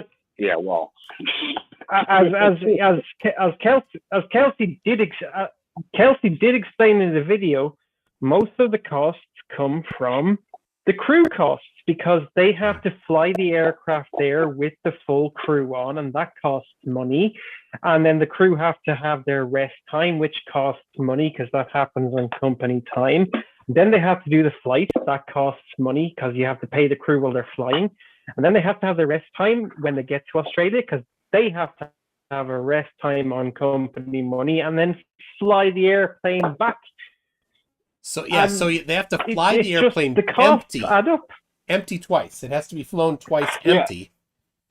Yeah.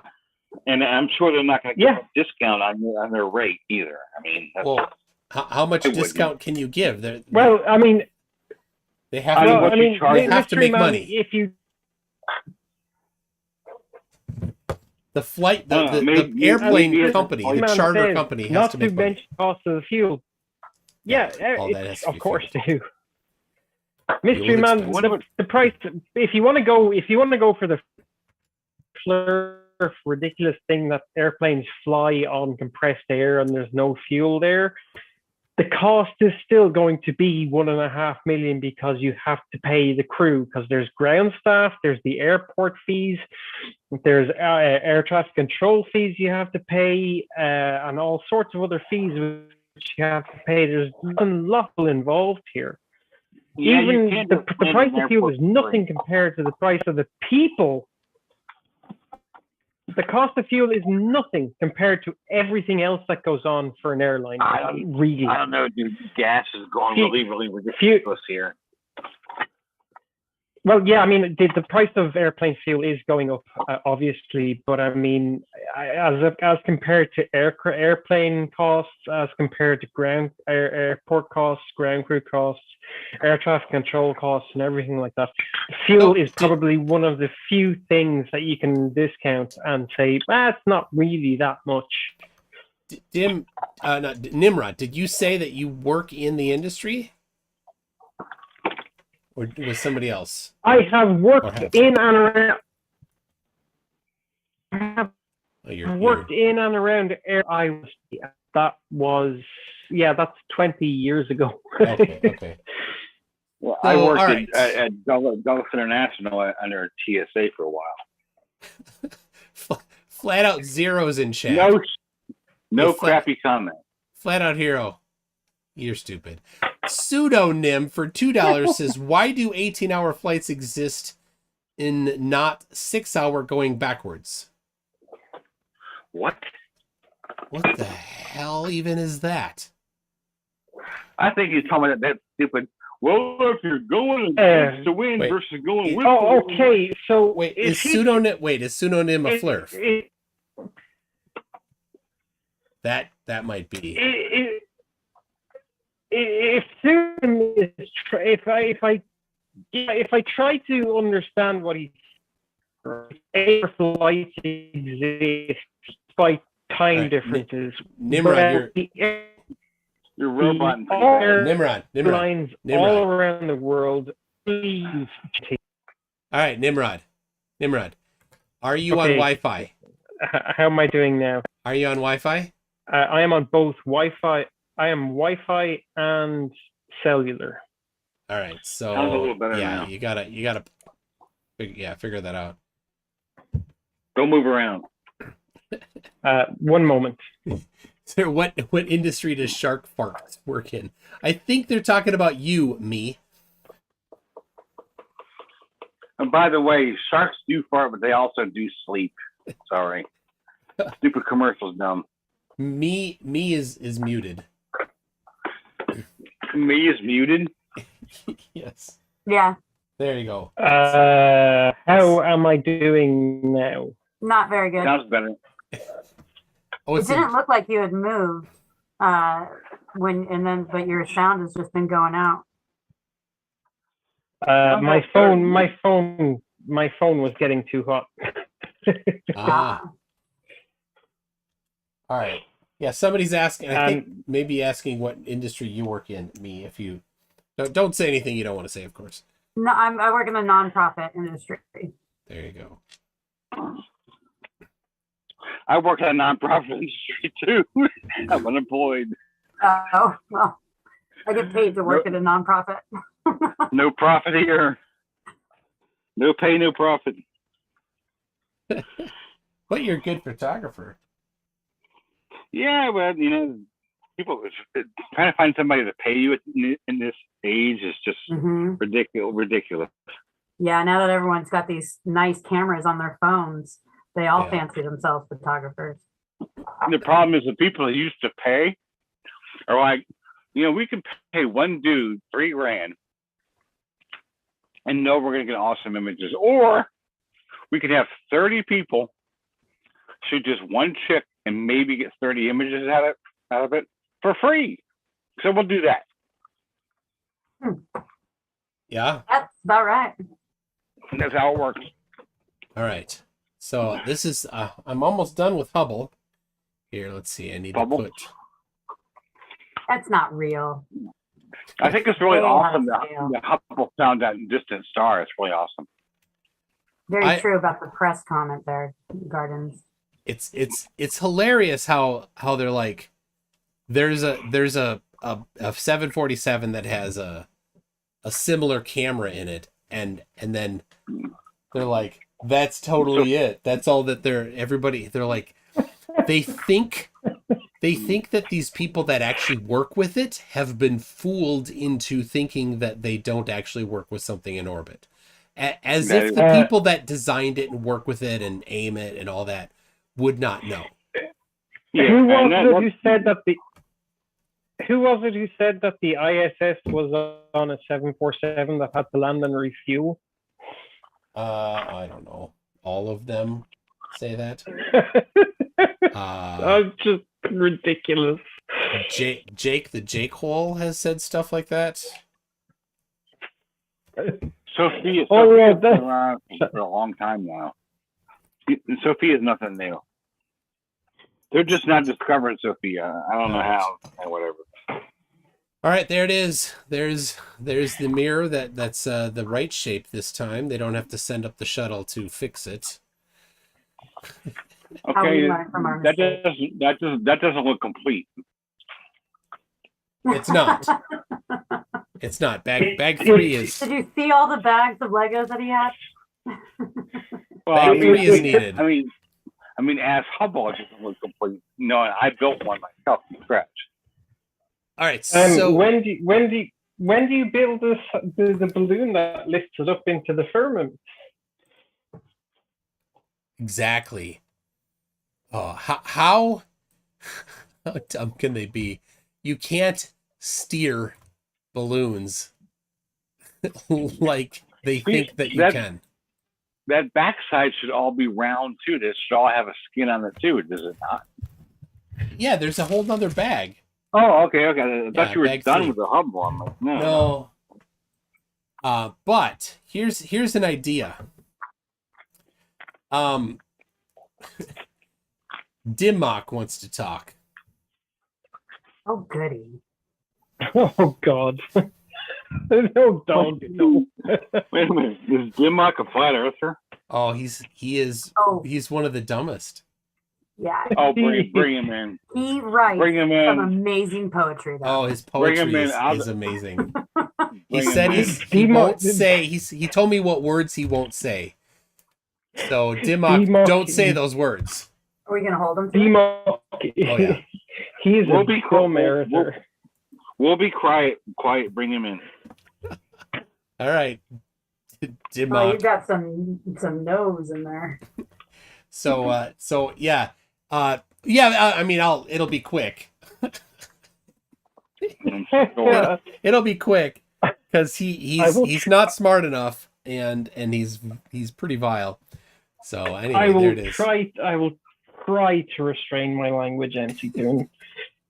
Just We all get to ask him one question. How about that? Oh, that's a good idea. So he wanted me. I was on Discord, and he sees me on Discord, and he just goes off. He's like, "You have to do this. You have to do this. You have to do," like all these things that he thinks that suddenly I have to do. For some reason, he imagines that I have the burden of proof, and he doesn't have to do anything. Yeah. Which of course is the opposite of reality, but there we go. So he wants me to draw things, and some of the stuff he talks about is craziness. So like he talks about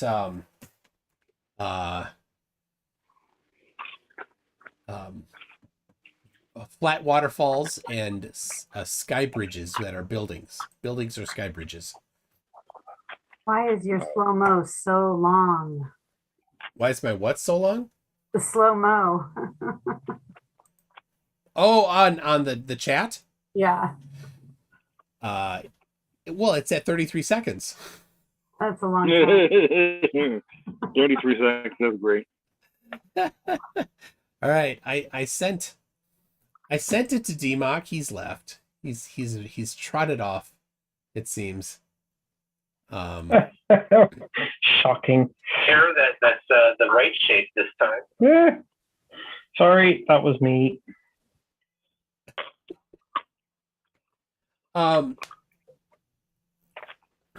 Balloons can't cross the sky from horizon to horizon in 6 to 7 minutes in a fully predictable path known weeks in advance. They totally Yes. can.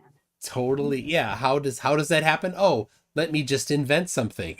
Let's imagine that it might be holograms or a projection. What about or you, Texas Troy? What about you? You got the balls to come on?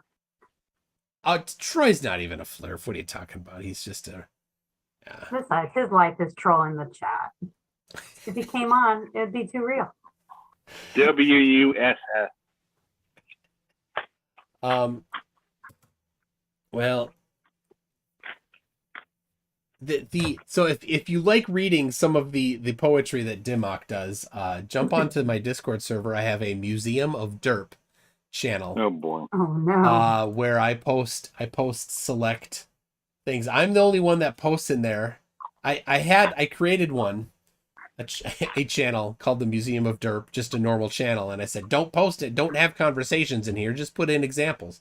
And then people had conversations, so I just shut it down and put in a new one, that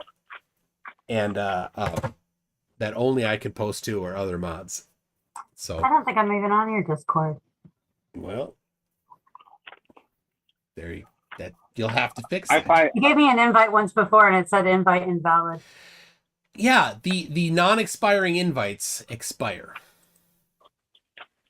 That's just totally It doesn't make how it sense. June's invites expire in 33 seconds. He's not telling you that. So here we go. yeah. Making a new one. Expire never. I'll put it in the chat. Exposing Maz tricks says that they will come on if you want them to. That's Ryan Casey. Do you really want Ryan was on? Were you here last week?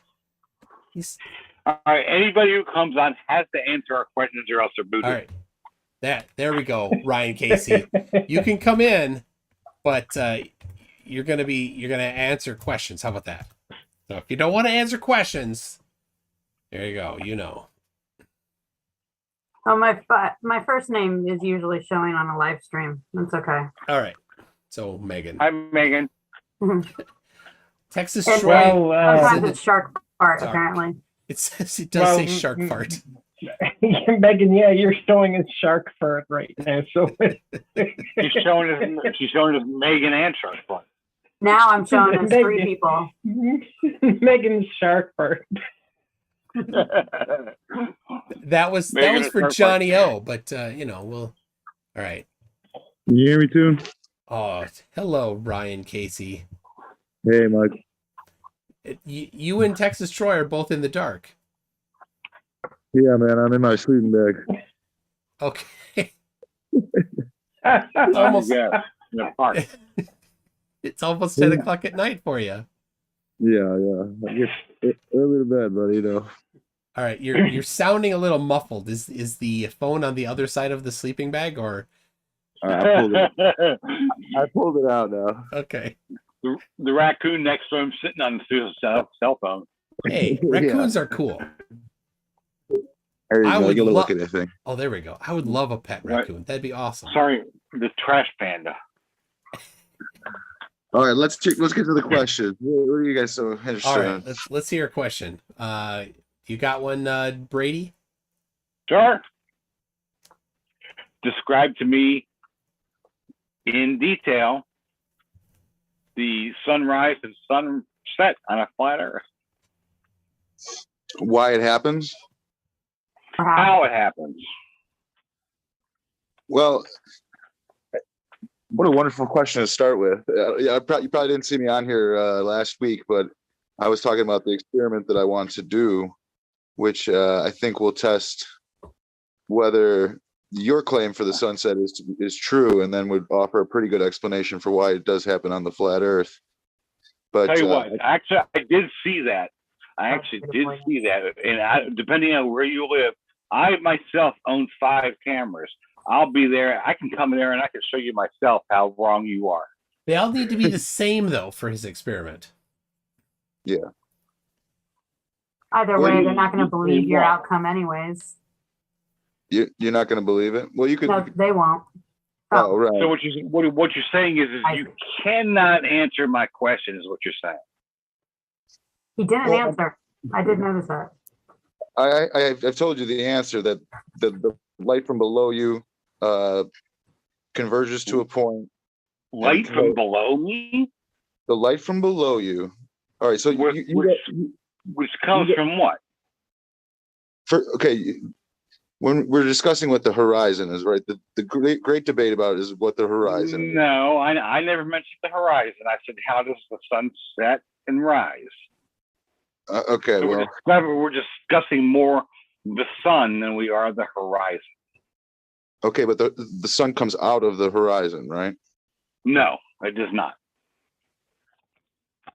Sunrise, it doesn't come out of the horizon, like it doesn't appear to come from underneath it. No, the sun is not an envelope. It does not come out of anything.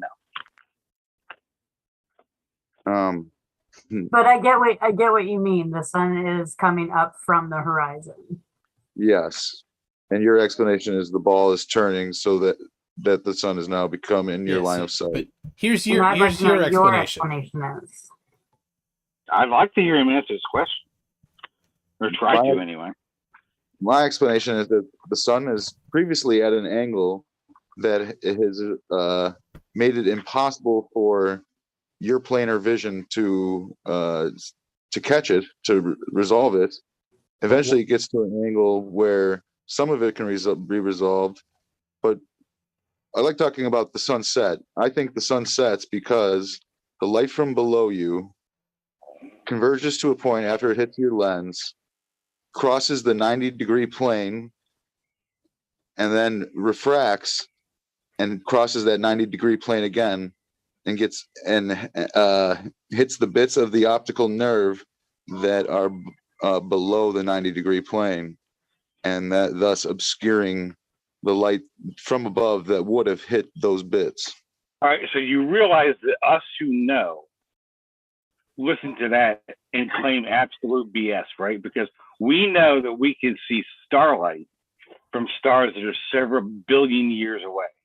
Well, even on planet, just say this. Stick with the planet. Hang on. What is this light below us? Hang on. Did he just say that light does a 180-degree turn? Because it hits 90 degrees and then turns, and then hits 90 degrees and doesn't turn again. I mean, that's going back in the direction it came from. Is there a shade behind this? Okay. Like, is it a light bulb that has a darkness on the backside so it does, like, move? Listen to all of my language, please. You guys say tan, right? You say tangential sight along a sinusoidal curving Earth is causing the horizon, right? No, it's not. No, it's not sinusoidal curving. That's not what we said. Not at all. No. Let me give you a tip. Do you want to know what we know? Not believe, but what we know causes the quote-unquote curve of the Earth. Are you ready? Or the horizon. And that is the curve of the Earth. All right, now we want to hear his explanation. Mm-hmm. Michael Platoon, right now, please draw yourself on a ball, looking down at the ball. Wait, stop. To make it by scale, we wouldn't even be hold on. Just on that piece of paper. No, wait a second. I have got to say this. I am so sick of all of these flat earthers saying ball. We never say ball. All right. Ball to me is a tennis ball, a football, a basketball. It is not a ball. It is a globe. All right. Let's hold on a second. Hold on, Brady. We're talking about Ryan. We're talking about this. We're not talking about the globe. We're talking about this. So we're asking, how does how does this work? So we've got the sun here. We've Mhm. got the observer here, and this is very far away. This is to 15,000 miles away, and the angle is going to be something like this because even at the far southern tip of South America, in the middle of the night on flat Earth, it would be about 9.5 degrees elevation according to just regular geometry. So let's say this is 9.5 degrees. So you say that the light comes from underneath, but the light doesn't come from underneath; it comes from above. For flat Okay. Earth. Right. Yeah. But at 89.99999999999999999 degrees below you, there is land on a flat plane, correct? You mean directly below your head, straight Okay. down? That'd be 90. Why don't you say 90? Or just 90, say straight 90 down. Okay, I'm going to say 90 degrees is straight out ahead of me. Oh. Okay. Okay, hold on. What? Hold on. That's fair because that's true. So normally when surveyors use this is 0 degrees here. I This mean, is you 90 realize here. what it's like. Look at what he's drawn. If you're seeing that at 3 p.m. and then 12 hours later, it's on the other side of the Earth No, this at is exactly the same distance, why can't we see it? so this is middle of the night in the southern tip of Argentina. The prediction for the flat Earth on the December solstice is 9.5 degrees right here. That's what we see right here. That's the prediction for flat Earth. So right here at 90, we've got 9.5. We've got 0 right here, zenith. Right? Right now, I'll flip that around. So does that look right to you? Is that right side up for you guys? Yeah. Okay. All right. So just so everybody at home knows, it's upside down for the people on Zoom. So Hey, Mr. Toon, before I go any further, I just want to ask you guys a question, or else I don't really want to go any further. Is it your expectation, no matter the size of the Earth, were it a plane, you would see everything above and below you ad infinitum? if things are not blocking, then there's no reason not to see it. If there's no mountains. Yeah. So if you're standing on the water, or if you're at a high elevation where you can see the water and you look straight towards where the sun would be, if there's nothing in the way, then you should see it. Yeah. Yeah, I don't know if you know this or not, but you can see an airplane like 35,000 feet in the air. So the only thing obscuring anything for an ant is curvature. Yeah, pretty much. Yeah. I have a good question whenever we're ready for the next one. Wait, and you guys know this because you've never lived on a plane, right? No, It doesn't matter. You don't need to live on it. You don't need to live on a plane to understand it. It's how light works. Yeah. So Okay, light work. Okay, well, So light is always. explain to me why Go ahead. me living so far north in Sweden. Why is it on Midsummer's Day does the sun not actually set?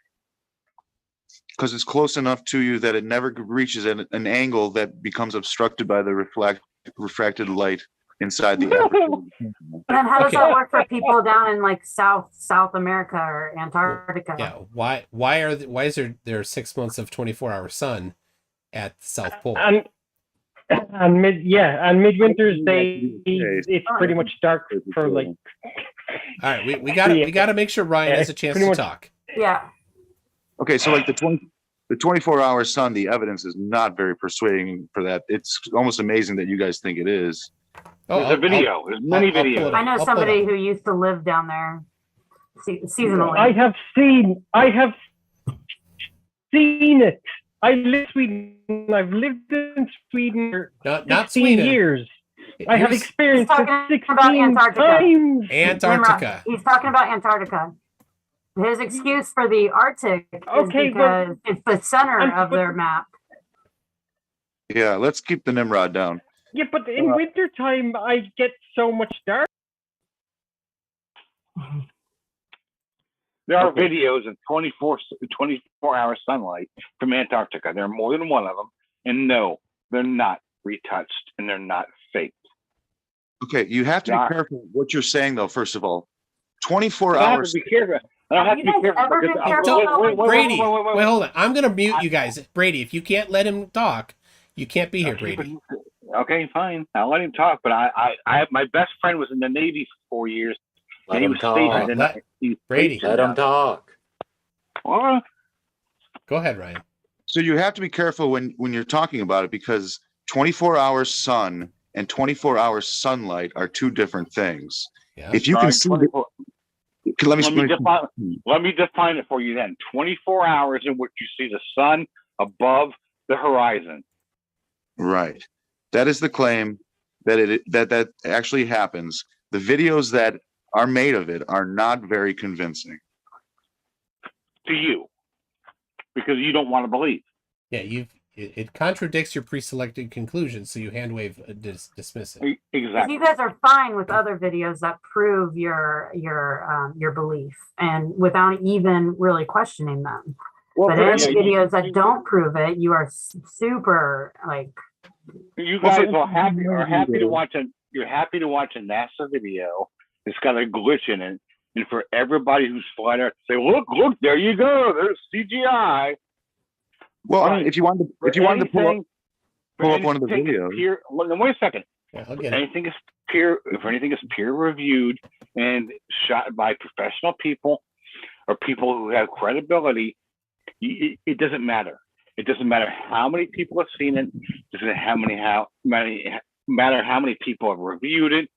It doesn't matter what you're seeing. You're always going to claim it as fake. Listen, if you watch the video of the 24-hour sun, you'll see that the clouds are the same. We got no one roboting. You're wrong. June, speak to it. All right, hold on. To bring up the one you just showed the other day. Yep, I'm getting it right now. You'll see nothing, no problems with clouds, no problem with anything. You'll see no cuts, nothing. All right. Now I have Weezer stuck in my head. That's not Weezer. It sounded like him. It's The Violent Femmes. That's right. They bring. I mean, all yeah, the- Violent Femmes. Dude knew instantly. Yeah, Texas Troy is a bandit. Oh, it's the Femmes, the FE for a reason. It's my favorite band. All right. So almost there. I usually man. prep this ahead of time, but there was nobody here to. All right, and then I'll share this to you all. and I want you to watch this. And I want you to tell me where it's fake. It better not be the cloud one, or I'll be laughing at you guys. Yeah, I think this is the cloud one. There you go. 5 days. This is a 5-day. Yep.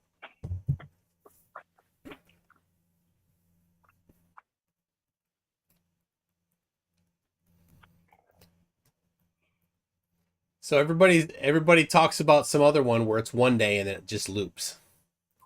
But 1 day is enough. Yeah, this is the one I'm talking about. This is the one that's beautiful. Yeah.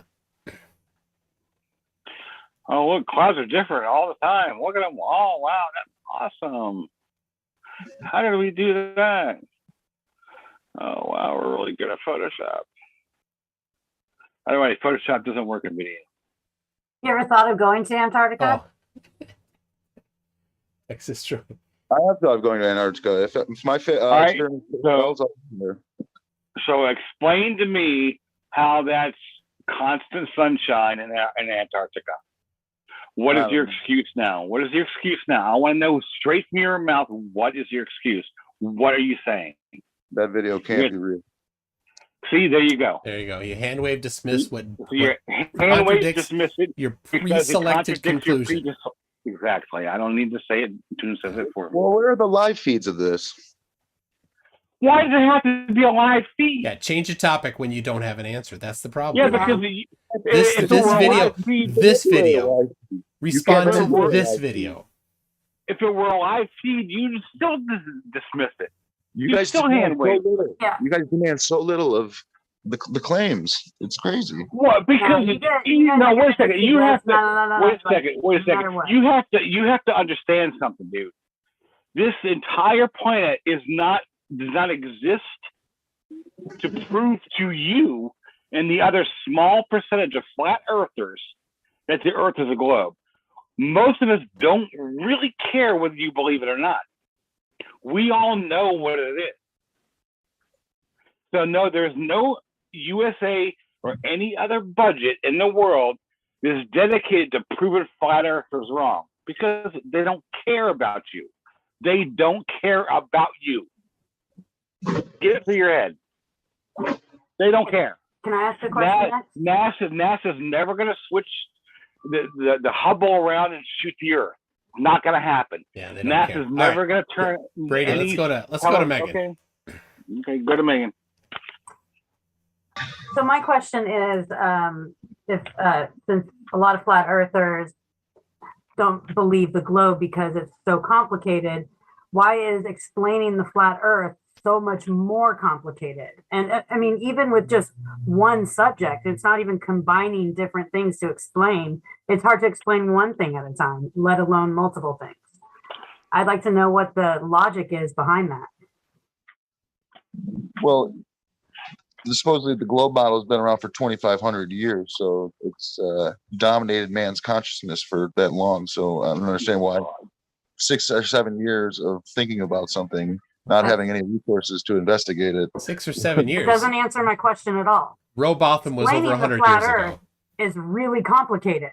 Just the explanations for flat Earth is really complicated. And they contradict Uh, each other. And it was supposed to be simplified because flat They don't earthers work. can't wrap their heads around big numbers and the size of the universe. So I then can why wrap do my they go head to around something it. that is so much more complicated to explain? What's complicated of you actually see what's happening out here? You said there's light beneath us. That's not a thing. I'm t- Here's what's you- complicated, Ryan. Here's what's complicated. What's the explanation for this? Yeah, what's the explanation? The Give us- explanation is Give us the non-complicated explanation that completely explains this. Mhm. talking about this video here. Yeah, Yeah, This is a fake video. without Exactly. I lying, knew you were without going to lying, answer that. without lying about it. Michael Toon, you know I think it has to be a fake video, right? I can't prove to you it's a fake video, but I know it has to be one Yeah, it's your because pre-selected really. conclusion. Oh, okay. So wait a But second. Let me ask thousands you of people one- have experienced this no, personally. because I have a secret obligation to test your claims, and I guarantee it's not going to go your way. Well, let me ask you one question to get this all out in the open, so we all know where you're actually coming Can you from. answer mine then? Hold on. Wait 1 second, Megan, because I need to get this out. Do you believe that flat Earth is directly related to the Bible and God and all that crap too? Is this where this is coming from? Is it just because of what you believe, or you don't want to feel small? What is it? Where does the flat Earth come from you? I was woken up to this by the maker of this place.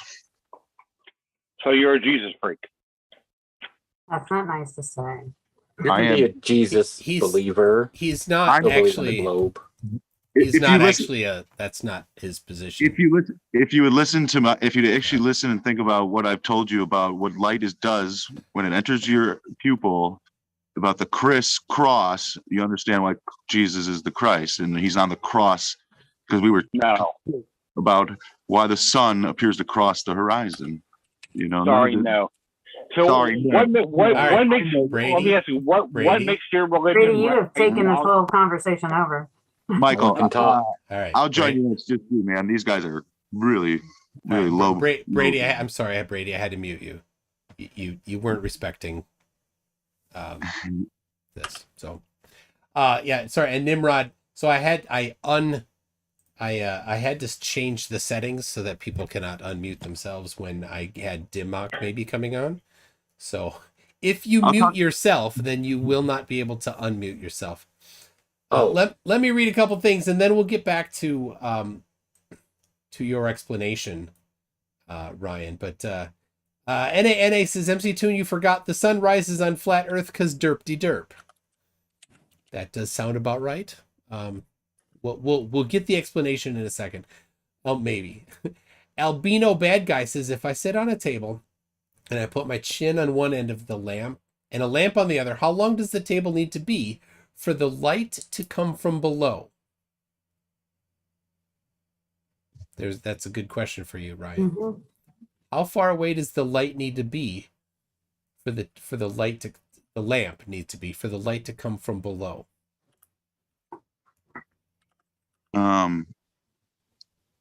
It will never come from below. You're missing the point. Okay, and one more question though. Yeah. But then we'll get to it. Brainy Beaver says, crisscross gonna make you jump. There you go. All right, Ryan. Daddy Mac will make you jump. Go back to The your Mac Dad will explanation. make you. Oh, sorry. All right. The light from below stuff has us all confused. Okay, let's say that the flat earthers are right, and the horizon does rise to your eye level, and it's halfway, in the middle of your pupil. That's what eye level is. I call it 90 degrees. Okay. Okay. Let's say the horizon is not curvature. What seems like curvature is really just the seam that ties together what's above you to what's below you. Okay, so now all the light below you is going to hit your lens and converge to a point, right at the center of your eye line. So here is your what you're explaining, right? Yes. So all that ground, everything below you, Okay. right? All that light's going to bounce up, and it's going to come up. It's going to come to your eye. It's going to hit the lens, and it's going to converge all to a point, all at the same time that the light from above you, all this stuff. Well, you covered it up now. Yep. Hold on. Here is your pupil. Yes. Right. Here's your. It's kind of simplified, right? So we've got our 90, what you're calling 90, which I like, right? Here's our Yeah. 90. Okay. Yeah. So you've got the light coming from below, Yeah. right? And the light coming from above. Yeah. Okay. When it hits the lens, it converges, right? And they say when it hits the Yeah. retina, the light from above is now on the bottom side of the retina, right? Boom, boom, boom, boom, Right. boom, boom, boom. Well, I'm kind of messing that up, but yeah, it Exactly. I right. really mess it up. It's gonna converge there, something like that. So No worries. So that light There from we go. below, okay. that's closest to the 90-degree line. So the light that's here, that's the very closest. That's going to cross in the middle and then wind up the same proportion above the middle. Yeah. I'm saying because the pupil has a different density, the aperture has a different density, there's going to be a refraction in there, and that little bit of light that's close to the 90-degree line will refract and bend down and hit that part of the retina. This light, Yes, sir. okay, this light is going to have the least amount of bending because it's coming in orthogonal to this almost. Right? It doesn't matter. It's well, I mean, it's all about the double cross, if you ask me. I mean, this is what my experiment intends to I think test. there's just the one cross here, right? I mean, there's the one cross because of the convergence, but is there a refraction after the convergence that causes that light from below? Well, all right. So you've got the lens of your eyeball here. So this lens has certain properties that causes it to refract. Then inside you've got your ocular fluid, and that doesn't change once it's inside this area here. It's going to be all essentially the same index of refraction inside, and then it's going to hit the retina on the back. Yeah, I mean, I'm willing to bet that there's something, some kind of refraction inside of there. So there's some other side, but all right. So here's the problem that I think you're missing. The light that's coming here, the stuff that's coming in the closest to orthogonal, is going to have the least refraction because its angle of incidence with the lens, with this density change right here and the density change right front and back of the lens, it's almost no refraction because of that. And the light coming in at an angle is going to be more refracted, the more of an angle. Okay, but it would also require the least amount of refraction to get back to the other side, right? To get over here? Yeah. Yeah. The light from here has almost the smallest amount of refraction to get up to here. So that's all I really need is the smallest amount of refraction. I think you need the mostest amount of refraction. I need any bit of refraction at all, right? Will it look different if you're standing on your head then? I don't know. Can you stand on your head and test it? And what about the visually impaired? What if you turn the camera upside down? What if I turn the camera? It would be the same thing. Okay, so I don't know why does then the light from below and the light from above have different properties? It's not that they have different properties. It's just that if something is going to obscure the stuff from above, it would have to end up on the retina below, you know? Yeah. Right. So if and then our brain swaps it. Right. So if some of that light from below ended up on the retina, it would get there much faster because the stuff below you is much closer to the stuff farther away from you. Yeah, so, but the light, the how long it took to get there doesn't change it because the light that's here and the light that's here at the same time are going to be here and here at the same time and are going to be here and here at the same time. I'm just saying that if there was some ground to land on the retina, on the bottom part of the retina, and the sun was coming in at an angle that would render it on that part of the retina, you would definitely resolve the ground first. No, that's not how it works. That's not how it works. The speed of light doesn't matter. No, because it doesn't matter that maybe the light that left the ground and the light that left the sun left at different times. It doesn't matter that the farther away, certainly the farther away photons take longer to get there than the closer photons. But the photons that arrive at your eye from the sun at the same time as the photons that arrive at your eye from the ground don't care how long or how far they took to get there. They'll still refract the same as they come in, and they don't interact with each other. So it's not like, oh, the light from the sun here will bump into the light from the ground. I hope you're not thinking that. No, not at all. Okay. I'm convinced that it's exactly as I've said, and you've illustrated. Would you agree that if the light from below did land on the bottom of the retina, that it would be resolved and not the light from above? Or do you think you could resolve both somehow? The light from below is going to land on the top, not the bottom, because it's going to swap. Right, and I'm suggesting just a little bit of it gets refracted and lands down. So that would cause a blurring if it unintentionally, incorrectly somehow does that. But when a camera lens is made, they know what they're doing. Maybe your eyes have mistakes, or maybe people's eyes are flawed or something like that. But camera lens isn't going to do that. And again, this is to explain the 24-hour sun. Now he's trying to explain sunsets in general. Okay. Right? Yeah. Okay. I don't see that as an explanation. You like Satan and Saturn's explanation? No, we I like the science's regular. explanation. That's what science is. Hello. That's your opinion you of what say. science Yeah. is. No, darling, you say tangential sight along the sinusoidally curving Earth is causing the horizon. You have that. You have that all say script that. well memorized. I do. I will. I will give you props on that. You do a good job with that. I have to say that. I'm the one who's supposed to say that. He thinks that he is the one sent. And that's Let what's it- hilarious because the let- very small percentage of Flerfs in the world all say the same thing, and yet we're the ones with the script. Find if you can find another flat earther that says that, then I'll be a baller. No, Ryan. It's that there's lots of other Flerfs that declare that they are the one bringing the truth of the universe to everybody. That they are the torchbearer of truth. And so that's what we're referring to. You're making that claim. You're making it very differently than other people. It's unique. I appreciate that.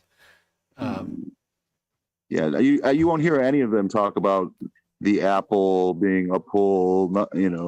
Yeah, but Santos says atom is the atom, and hyperbola is the hyperbola, and he does the same goofy innotation things with different English words that you do that don't really have any meaning. It's just arbitrary. And when you're using wordplay as an argument, that's stretching. That's pretty sad. That means you don't have any other arguments that are worth anything. Well, I don't think there's ever actually been any science done on the shape of the Earth. I think my experiment will be the first science ever done on the shape of the Earth. So all the thousands of years of experiments and measurements and documentation and empirical stuff that you just hand wave that away. It's not an experiment. When was your first claim ever tested? The first claim is Satan's claim. No, it's so not. If you've never tested that, that's just your claim. I personally measured the radius of the Earth by measuring the angle of the sun in the sky. I did it on the same day as other people at other latitudes, and we hypothesized that the Earth was flat, and we hypothesized that the Earth is a globe, and the hypothesis of flatness failed the test because the angle to the sun failed and it produced a different elevation of the sun. And the hypothesis for the globe worked. We got the same measurement all 4 times. How many people do this?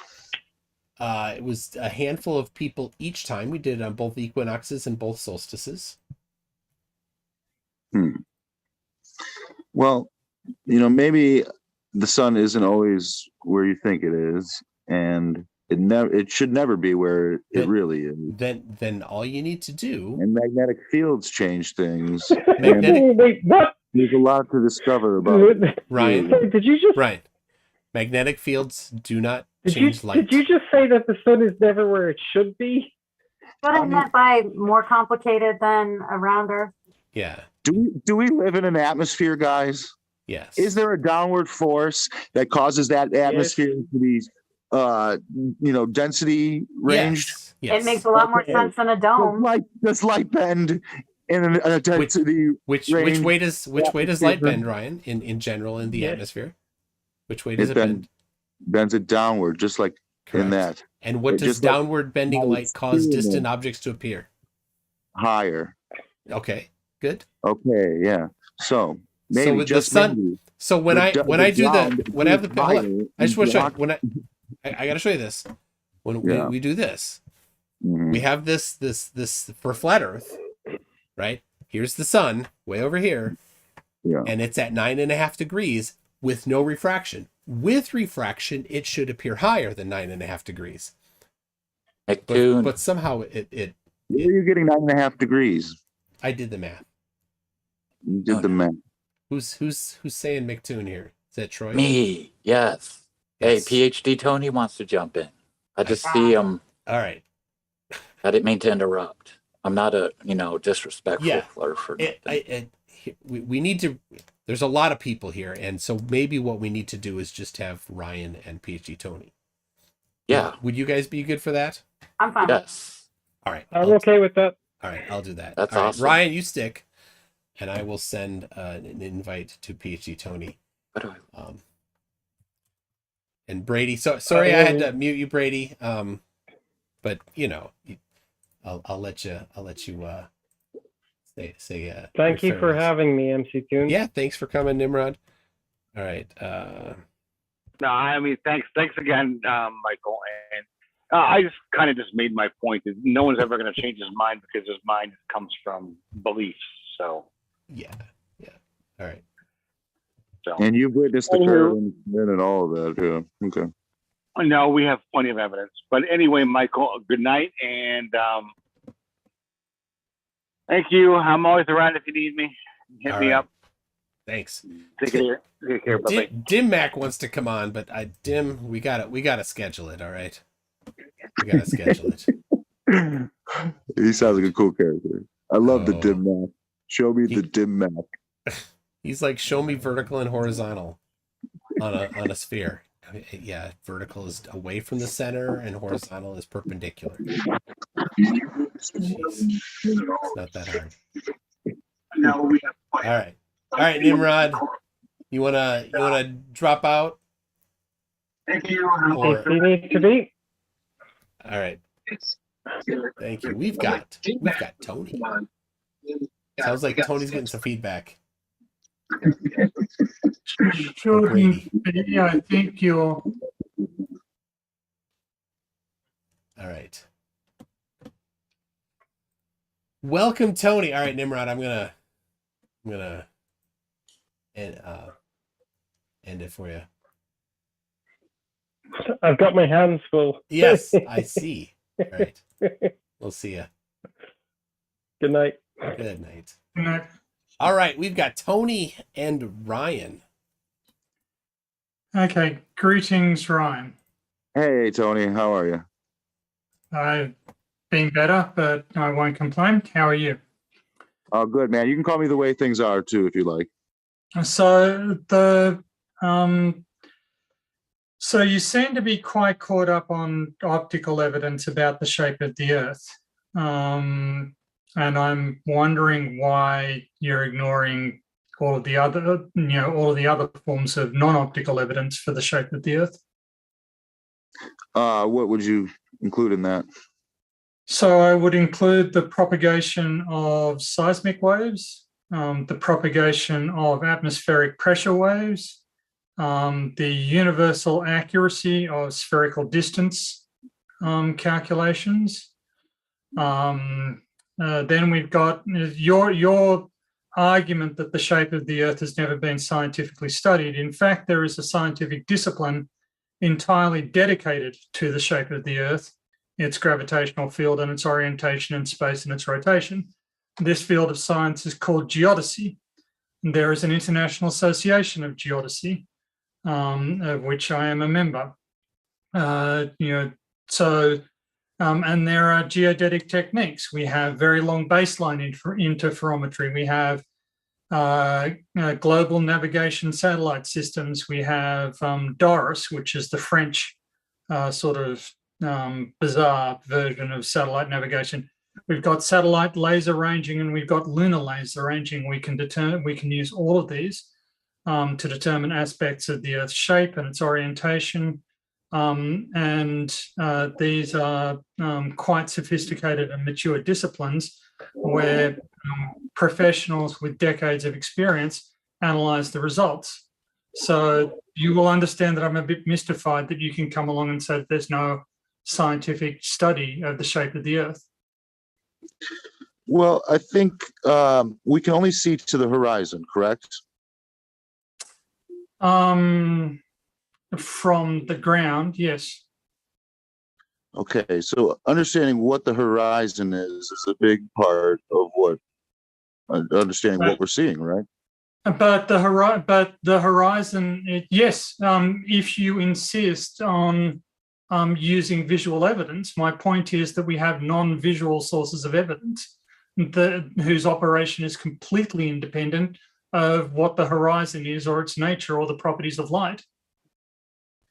Well, just like Michael thinks that his sextant proves that the Earth is a ball, the tools that you develop are necessitated to take in the information with the already assumption that the Earth is the ball and spinning That's and all that. That's blatantly false. That's simply untrue.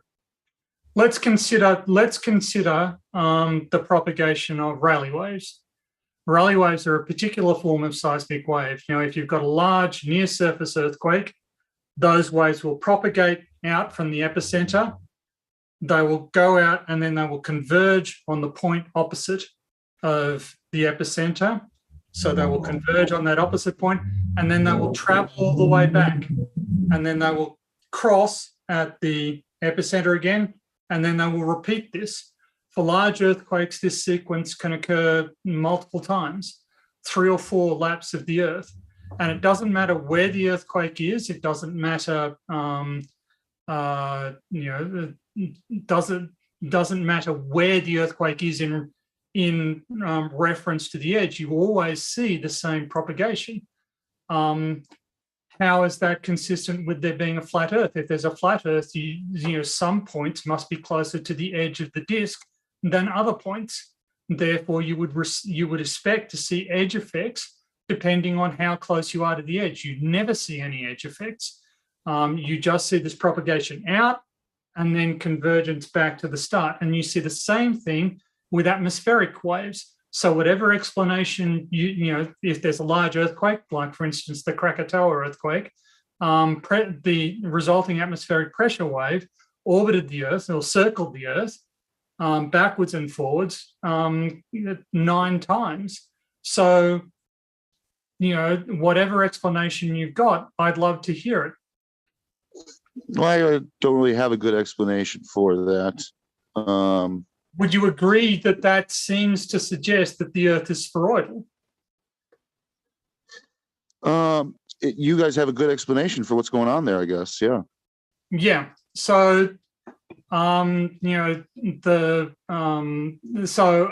you can explain this data, would you suggest that your model really doesn't need to be considered by science? Because here we have a significant body of evidence. We have tens and tens of thousands of earthquakes that give consistent results. Well, I still see a lot of reason to believe the Earth is not a ball, so I will still continue to pursue my experiment idea and test whether your explanation for sunset is correct. Yeah, but the shape of the Earth is irrelevant to what you're suggesting. We have other data sets. I don't think anyone ever tested the claim that the horizon is caused by tangential sight along a sinusoidally curving Earth. And if you were trying to test that, the shape of the Earth is completely independent to the shape of light paths. To the shape of what? Light paths. What you're suggesting is that light paths adopt a particular geometry that causes the horizon to exist. The shape of the Earth is completely independent of the shape of light paths. I'm saying you think you're looking down at a ball. I'm saying that it doesn't matter what you see. It doesn't matter what I see. Yeah, I'm saying that we have other forms of evidence that show that the Earth cannot be a flat plane. And so if I did what I say I'm going to do, I brought 5 cameras to the top of a mountain, I filmed the sunset all at the same time, and the sun set at a different time in every single camera, you would still stick with the ball? Would you stick with that Eratosthenes proved it with a stick 2,500 years ago? I would say that Eratosthenes' result for an individual site was not necessarily a proof, but it's certainly a strong piece of evidence. Later reproductions of the same experiment with multiple sites, and indeed, sort of an almost infinite reproduction through the operation of celestial mechanics, would validate his findings. Do you know why Eratosthenes believed before his experiment that the Earth was spheroidal? I have no clue. The reason he believed that was because Earth's shadow on the moon is always circular during lunar eclipses. What do you imagine is happening during a lunar eclipse? I'm not sure, but I've always asked the ballers to pass what I call 3-ball Monty to demonstrate how a shadow moves across a ball down here and make it match what we see up on the moon, and nobody has been able to do it. Well, then you've asked the wrong ballers, haven't you?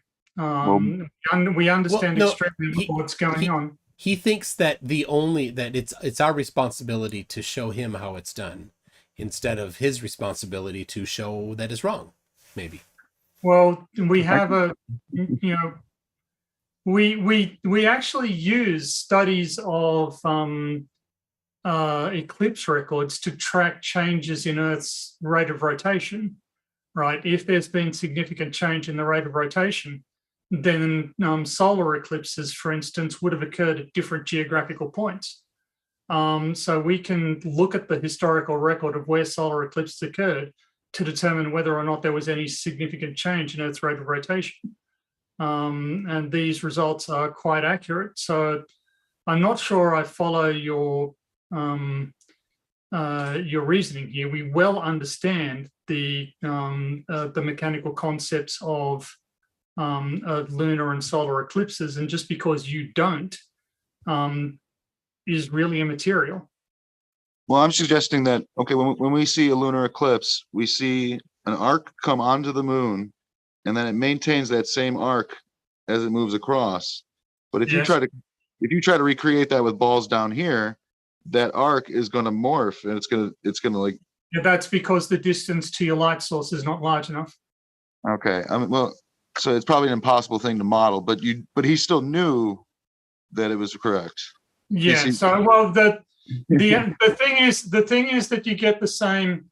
The thing is that you get the same shadow, circular shadow, regardless of whether the lunar eclipse is early in the evening or late in the evening, in summer, in spring, whenever. So the only shape that is always circular, regardless of its angle to a light source, is a sphere. So the Greeks concluded, and they had multiple lines of reasoning that led them to conclude that Earth is spheroidal, but that was one of the primary ones. And I mean, the difficulty Megan was saying earlier about how complex things are on a flat Earth, and the complexity, you just don't have an explanatory mechanism for what's going on with a lunar eclipse. How do you explain the transit of Venus across the sun? It could move in front of the sun. I beg your pardon? I don't know what anything in the sky is, so I don't try to explain it. I'm worried about what the ground is. So this is one of the symptoms of a pseudoscience, right? If you start dismantling what humans know and understand wholesale, that's one of the defining symptoms of a pseudoscientific position. You need to be willing to accept that there are people who are quite intelligent and quite good at their job who go out and who look at stuff. And if you're not willing to accept that, then you're going to waste a lot of time in your existence, and your existence is precious, right? You don't have long on this earth, and the reason I'm here talking to you is because I don't want you wasting your life. Like, if you want to teach religion, if you want to get people to live better lives, go for it. I don't mind you having religious convictions. I don't mind you having strange opinions. But this is just a dead end. Intellectually, this is you pissing away your God-given existence, and it seems tragic to me. Scientists claim that they check every last box. They make, they're constantly trying to disprove each other and everything. Don't you think somebody should have done my experiment by now? And you didn't answer my question that if I do get the sunset to happen at different times than we can, I would inspect the experimental setup. At this stage, the body of it. So one of the other things so what I'm working on at the moment is designing satellite orbits for satellite gravity missions to help better understand. Tony, I'm not interested. I'm sorry. All right. If you want to talk about my experiment, we can talk about it. But so with all due respect, you asked me a question and you don't seem interested in my answer to it, so I don't see why I should answer it. My question was about my experiment. Would you? Yes. I have many strands of evidence that tell me what the shape of the Earth is. And for you to come up with some set of cameras and say this proves that the Earth is not spheroidal, I would need significantly better evidence than that. Because to me, what you would be demonstrating is that your experimental setup is flawed. Well, you could do the experiment as well, and you can tell me what the problem with the experiment is. I've got 5 cameras, all at the exact same height, so they all have the same. They would have the same tangential sight along the ball. They were all going to have the same zoom. They're all going to have lenses or not solar filters on them. They are all going to be whatever else. The only thing I'm changing is the aperture, the size of the aperture. And would you agree that were the Earth a ball and it's spinning into your line of sight to the sun should set at the same time in every single camera? Roughly, yes. Which it shouldn't be roughly, right? No, the cameras are in different positions. They therefore experience, if you look at the photon paths across a mountain, if the sun is setting over a mountain, for instance, then that topography has a gradient.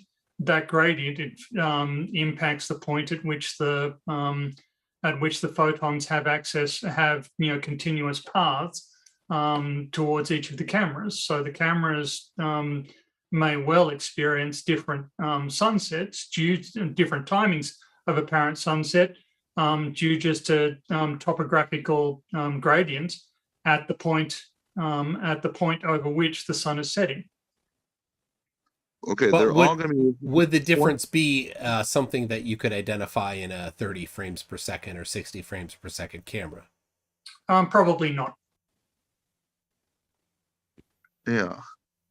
I mean, we do have to have considerations of experimental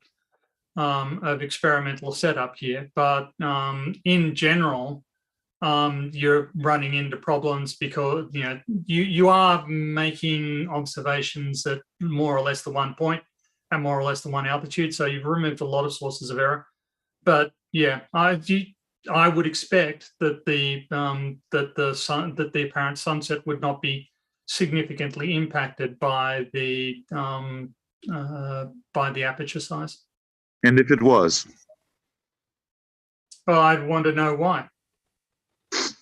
Okay, but you wouldn't listen to the flat earther. You would continue to believe it was a ball and then try to work out an explanation. Yes, because the evidence I've got about the shape of the Earth is vastly stronger than the evidence you've got. Even if you, because like I say, optics is irrelevant to the shape of the Earth, right? The paths, the way cameras behave is completely independent of the way the shape of the Earth. They're just different topics. This is why I was moving away from what you were discussing to discussing the other forms of evidence we have. We have satellite imagery. We have satellite laser ranging. We have satellite navigation techniques. We use these all the time. We have very long baseline interferometry, which is a way of using light from quasars to determine the geometry of the Earth. All of these provide us with very detailed understanding of Earth's geometry and people's positions on it. Similarly, if you wanted me to take you seriously, here's one thing you could do. You could find any 2 points on Earth, any 2. You're not limited in any sense. Any 2 points of known latitude and longitude, and show me that the distance between them is not in close agreement with the spherical distance, right? If the Earth is flat, this should be pretty trivial, right? For instance, if you imagine your standard pizza thing, just show me that the distance from South America to Cape Town is different from what the sphere says. Prove it to me somehow. Okay. We've flown planes between them. We've tracked weather systems as they're going between them. We've looked at tsunami travel times. We've looked at earthquake travel times. All of these measures of distance show us that we've got the distance right? The known phenomena moving with known velocity from one point to another point have travel times. How do you know the velocity, but to be calculating it using the distances you believe it to be traveling? Okay, because there's such a thing as the speed of sound, right? If I have, for instance, a massive pressure wave, like from Krakatoa, that travels at the speed of sound. And there is some variation, but the variation is not particularly significant. And I can, trace out the progress. Similarly, the propagation of earthquakes inside the Earth travels at the speed of sound through the Earth. I can map those. They're just linear distances. I can look at the propagation of the earthquake, and I can see the pattern radiating outwards with angular distance. And indeed, we can go better than that. We can tell you, based on our analysis, we can predict when, based on a function of angular distance, which seismic signals are going to arrive in which order at which time. So for some sites, you get, say PP waves earlier than say SKS waves. I'm just picking two random seismic signals. But for other sites, the order might be reversed. And we can predict well when that occurs. And again, we've got tens of thousands of observations of this. And for each of those observations, we've got thousands of seismic stations all across the Earth, cataloging when did these signals arrive. And so we've got this model that very well calculates it. Now, my PhD was in flat Earth modeling of viscoelastic loading. And for that purpose, I used, I adapted a flat Earth seismic model. These models exist and they're used in industry because, your area of exploration is fairly small. And for fairly small areas, flat Earth is perfectly good. It's a good approximation, and it saves you a lot of headaches.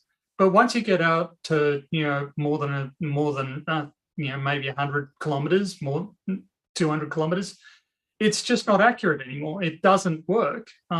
These models, it's not that we haven't developed these models. We've developed them and we've tested them. They don't work. They stop being accurate. They start out as accurate over short length scales, and then they stop being accurate at all once you get to long length scales. If the Earth were genuinely flat, the opposite would be true. The spherical models would never work, and the flat Earth models would continue to be accurate. But that's not what happens. We've looked into this. It's not like we haven't. If the Earth were flat, a lot of our mathematics would be really, really simple. It'd be a lot simpler than it is for a spheroidal Earth. The mathematics for flat bodies is really, really simple. It was one of the first things that we decided to develop and test. And sure enough, it's accurate over short distances, but over long distances, it's got no bearing to reality. So, the observations don't match the flat Earth model. It's as simple as that. And, if they did, why would we be bothering with these, complicated mathematical constructs, that are really, really sophisticated and really, really difficult, if the Earth is just flat and we could, easily model it all. And it's not like you can fool anybody. Like, this if we taught inaccurate techniques to undergraduates, they'd notice immediately this can't be just, all of the PhDs of the world are engaged in this conspiracy. The undergraduates would be able to see from the data that the flat Earth model actually works perfectly because they're writing their own flat Earth code. So they'd be able to obtain these solutions and they'd be onto the fact that this is all a fraud. So, I don't, it just doesn't work. Observational reality just contradicts, and these are data sets you don't know about, and that's fine. Okay, I accept that. But surely once you've been told that these data sets exist and they have these particular characteristics, you should at least, consider the possibility that these data sets you know nothing about, except what I've told you, are problematic and perhaps need analysis.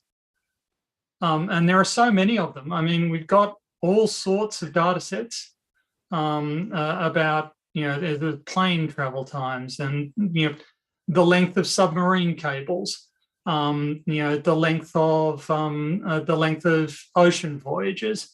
We've just got so many individual data points where the numbers add up. Everything adds up to agrees with the spheroidal model.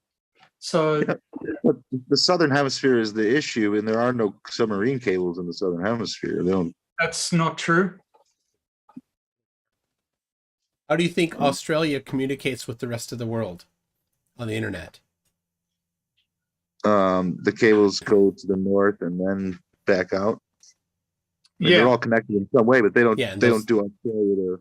They don't just go straight north and south, though. They have to do some east and west. There's no cable that runs from South America to Australia, is there? I don't think so. Not straight there. No, don't think so. No, but the network of submarine, but there are submarine cables over large enough distances that you would be able to tell if the spheroidal distance formula was wrong.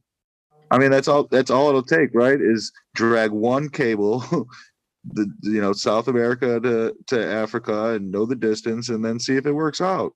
Actually, it's easier than that. You can take one flight. Yeah, you can just take a plane flight. Or you could ship a boat. Not a very accurate measure, is it though? But cable is an accurate measure. You know exactly how long your cable. A flight's an accurate measure too. You know how fast you're going. Yeah. So you know how fast the winds are going on outside you too. Yeah. So for instance, we had big bushfires a couple of years ago in Australia, and the smoke from those got to South America very, very quickly because there were westerly winds driving them off in that direction. That in and of itself, the thing is that you're right. A submarine cable from Cape Town to Perth would certainly settle it, or from what about from Sydney to Hawaii? That's a good east-west distance. Yes, that is a good east-west distance. What do you think about that, Ryan? I mean, there isn't one. There is one. There is one. From where? Sydney to Hawaii. You might have to look that up. There's one from New Zealand to Hawaii. There's a cable between Africa and Brazil. Is there? Yeah, that is goes to Cameroon, it looks like, or Equatorial Guinea, one of the two. Well, any cable that's already been laid is very hard to verify. So it would have to be a new. So forget about that one then. That wouldn't work. How about the one that goes around Australia between Perth and Sydney? You heard what I just said, right? Any cable that's already been laid is hard to verify. Yeah, you're just going to hand wave away everything that you don't like. Got it. Take a flight. Obviously, I want to verify this in a way that is, cogent and I see Take every a last flight. detail. Take a I flight. can't be tricked. I don't want to be tricked into something. Take a flight. So, Save up for Sydney to Santiago. Do that one. it's a, to me, it's a little bit baffling in the sense that, there's evidently a lot of signs that you do take on faith. Presumably, you accept the existence of electricity and the nature of electricity. You take the technology in your device. You accept that it's real. But when somebody whose job it is, my group, the group that I work with, developed some of the cutting edge technology, code, to analyze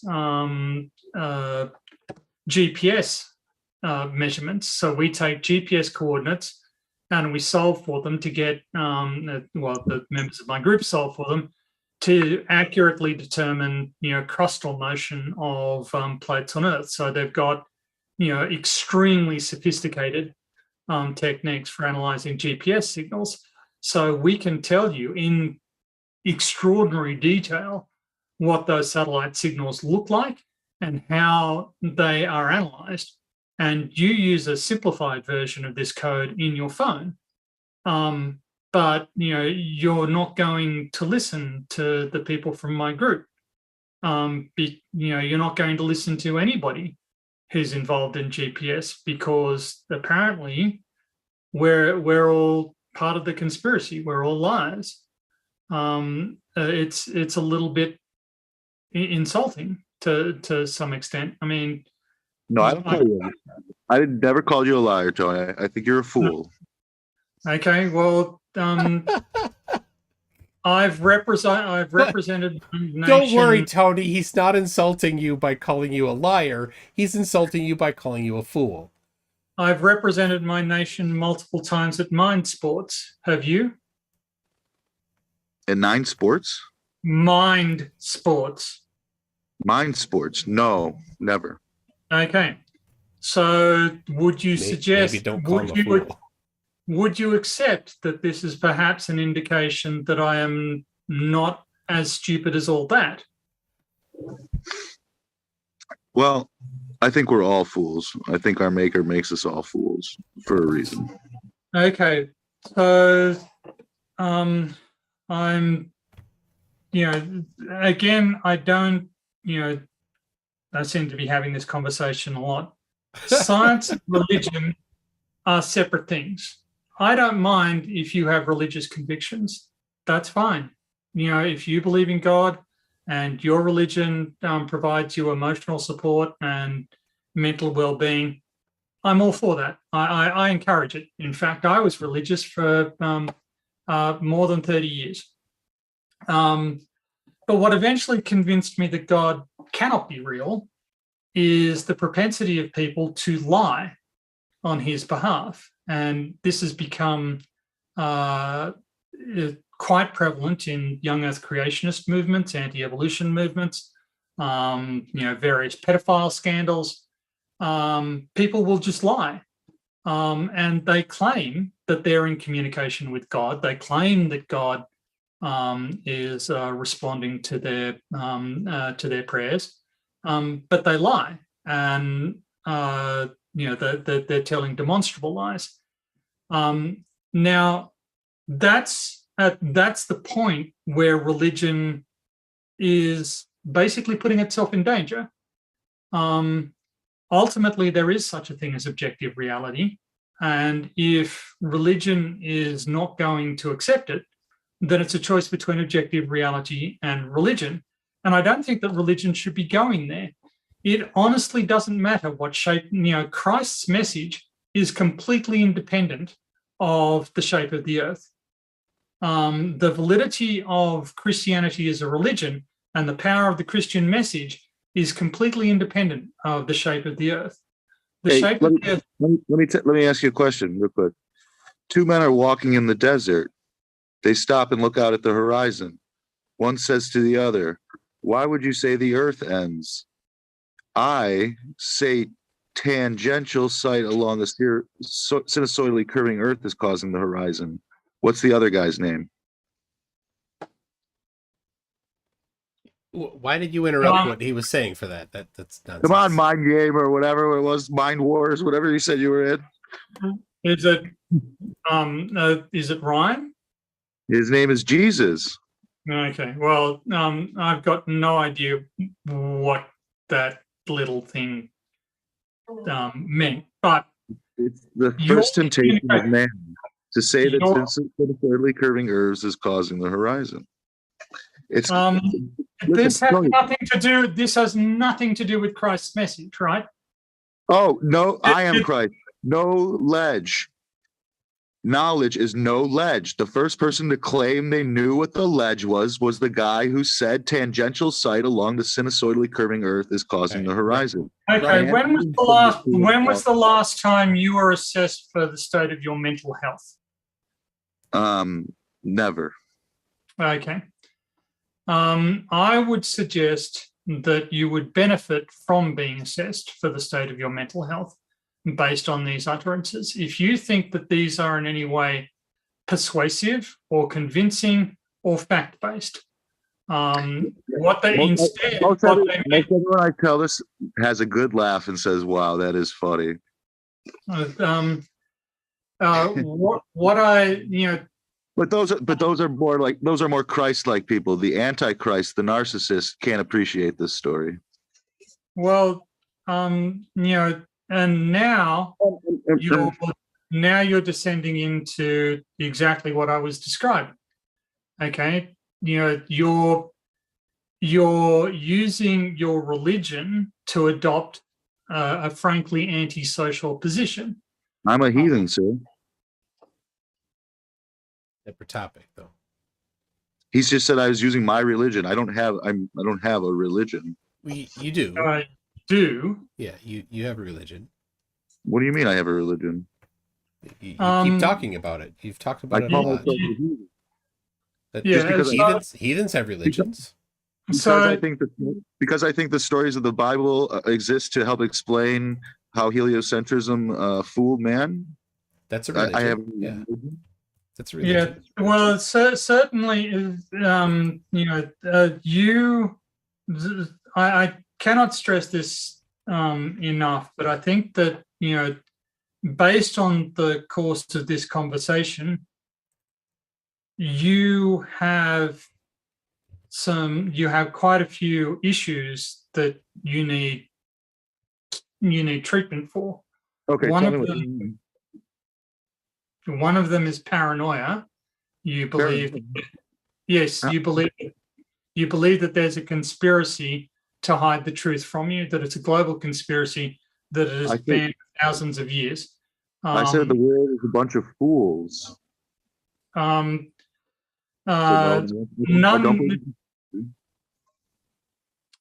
Well,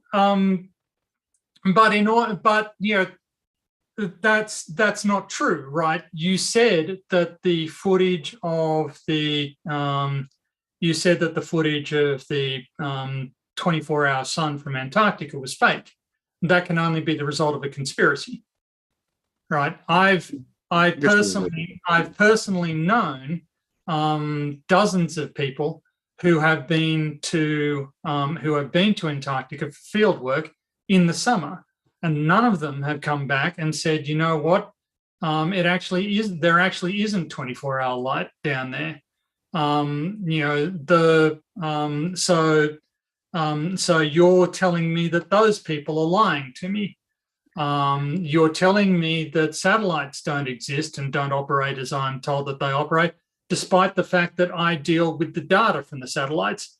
So somehow somebody is feeding me false satellite data that contains valuable scientific information.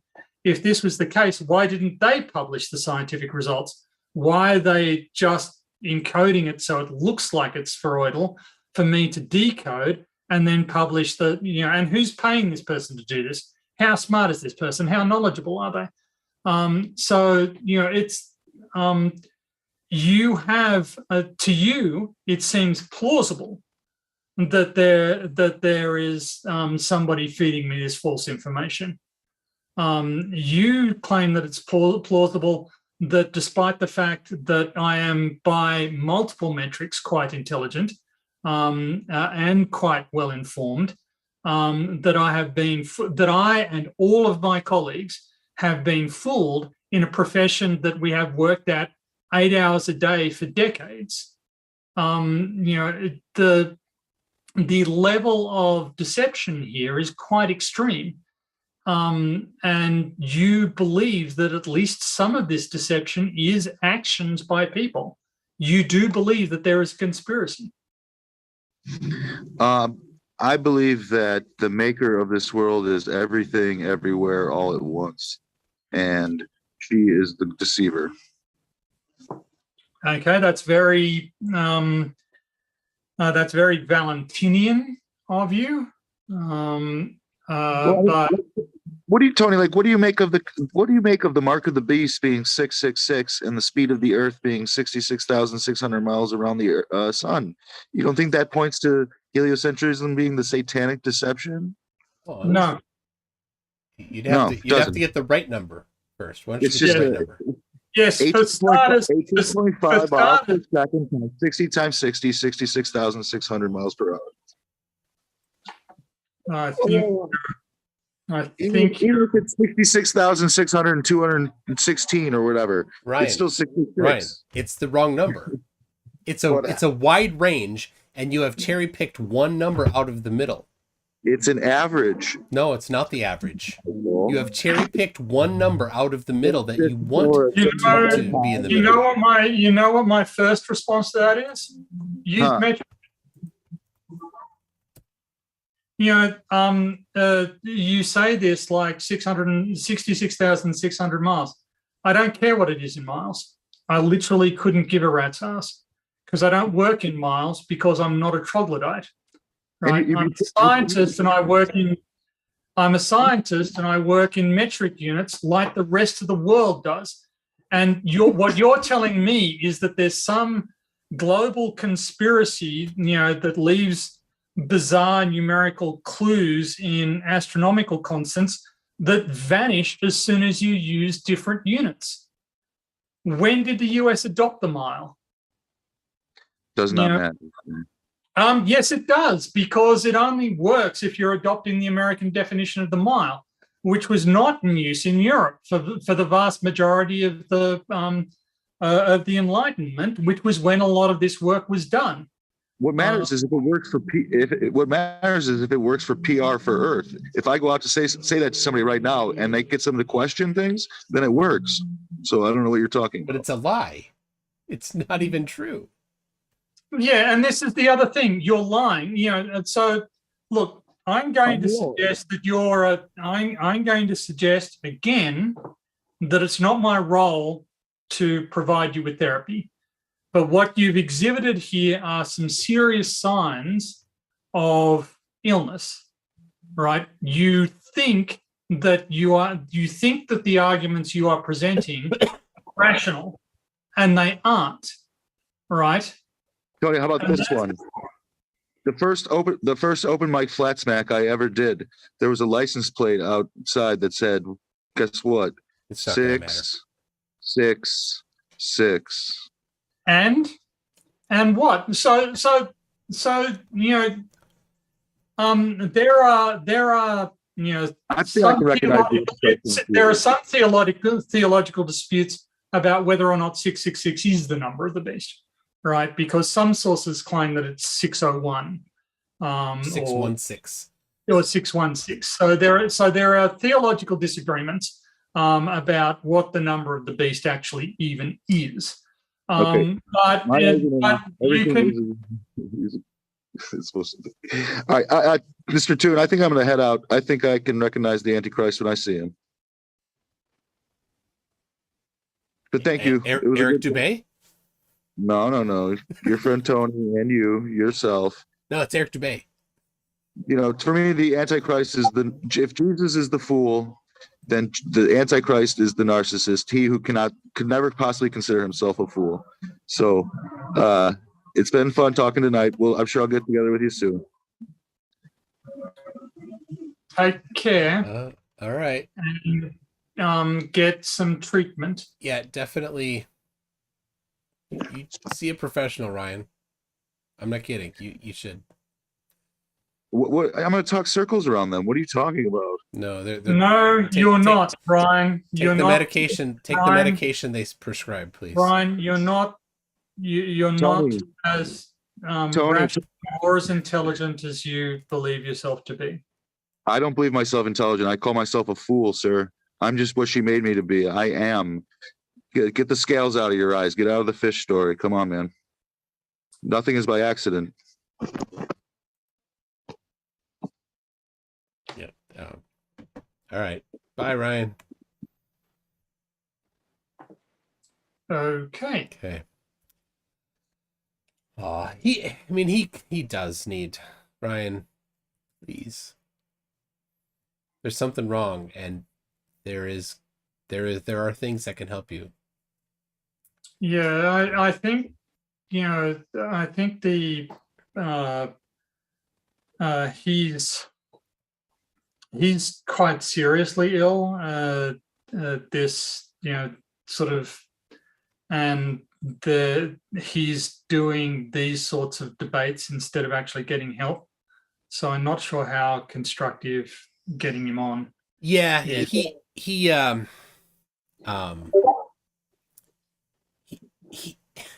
of all the flat earthers, he can actually do a little math. He can understand some of these things. Yeah. But yeah, I mean, he's wacky. He thinks all these things are, and yeah, he's in his religion. It's a strange one. It's his own invented one.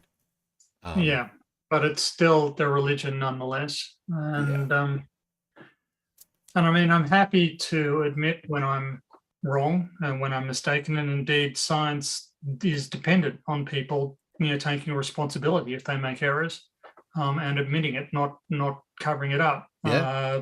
So it's a fatuous argument, but I mean, he's if his condition gets much worse, he will be actively dangerous. He believes that people trying to talk him out of his fantasies are the Antichrist. It doesn't take too much of a change in focus from there to believe that violence is a valid response. So it's I would suggest that he needs to be strongly encouraged to get help and assess help. Well, so after he was on last week, we chatted a little bit in DMs, and I said, look, you've got a problem. He admitted he knows that he's got a problem, and then goes right into he's the one that's supposed to bring the message to the world. Well, then he's got to do a better job, right? Because we have all this evidence, and if this is true, then it is in his best interest to sound less insane, because at the moment he just sounds irrational. And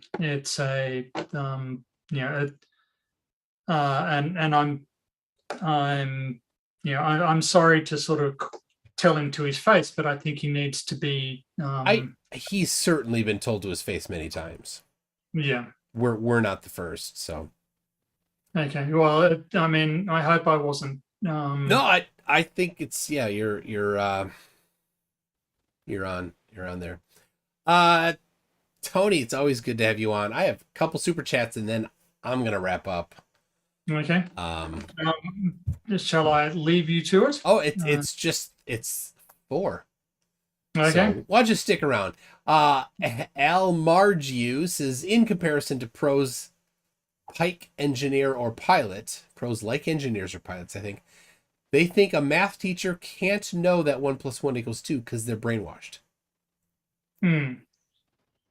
Yeah. Yeah, it shows their ability to be brainwashed, that they think smart people can be brainwashed by simple things. Yeah. The compartmentalization claims about NASA are ridiculous, because these people who are not engineers are saying that engineers are getting fooled by who?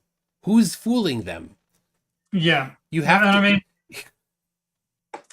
again, like we get this satellite data, we analyze it. And I mean, my group developed a completely new way of analyzing satellite data from the missions we're considering. So somebody would have to be inventing that data. Yeah, somebody would have to be fabricating that data and putting science in it that can be extracted using analytical techniques that we invented. And matching what's in the ground, because what you're measuring is in the ground. So there has to be a whole different team of people that are somehow measuring the actual stuff that's in the ground. Yeah. And transcoding that into the data that they're fake feeding you. Yes. So where are all these people? Because that takes a team at least as big as yours to do that work. Plus, they need people that are significantly smarter than everybody else that can transcode that data from one coordinate system to a different coordinate system in a way that makes sense. Crazy challenging. And it's just not really, and again, the satellite velocities are 7 kilometers a second, at an altitude of around 450 kilometers. You can't do that with balloons. So what are they doing? And, the data we were looking at was inter-satellite ranges. So if the positions were wrong, the inter-satellite ranges would be meaningless. So they would have to have some other way that they have measured the gravitational potential. Of course, the flat earthers think gravity doesn't exist. So somehow whatever it is that they think is causing the higher, whatever it is that makes the stuff in the ground behave differently, somehow that nobody's yet explained, that group of people must know it, even though there's no universities that teach it. Yeah. So they learned it from somebody. And then they did all those measurements and translated that into intersatellite distances. Wow. Yes, exactly. So that's insanely impossible. Where are all these people? Mandeville is ruined that he didn't get the Antichrist's autograph when he had the chance. I can catch you up, Mandeville, but it'll cost you. I think I need to start charging. All right. NA for $6.66. Ryan, says, "Hail Santa, thanks for the globe." And then he's talking about his Rubik's Cube that I have. Where is it? Oh, here it is. Have I shown you my Rubik's Cube that I got recently? Oh, you did the cross thing. It's a fairly standard thing. Yeah. Let me show you mine. I hope it's a 20 by 20. No. So I got the standard one, which is great because the old ones used to fall apart. Yeah. But it's this one. Oh. So oh dear. The objective here is to have, you've got multiple colors, but you're only allowed one ball of each color on each side. Oh, that's a challenge. So is that solved? Yes, that's solved. Okay. So that's it took me a while to figure out how to do it. Once you do it, it's okay, but it took me a while to figure out what was going on with it. So one time, somebody here suggested that instead of solving it the normal way, solve it in a checkerboard. That would be. Give that a shot. It'll work. Okay. Anyway. Oh yeah, there. Agent Smith just asked about it. This Agent Smith number 1470 asked Tony to self-directly to cross. This message will self-destruct. Okay, so yes, directly to cross. That's a bit, that's a bit more challenging than going than solving and then going to the cross. I have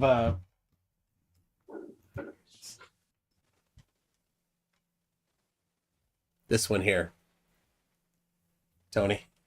Oh, nice. Wow. That's Now, I'm not showing this side. Never mind this side. okay. That's one piece twisted. Oh no. That's so here's the of Ryan's experiment, the kind of insanity of it, that he thinks that one experiment that isn't actually directly related to the shape of the Earth, but somehow he thinks it is.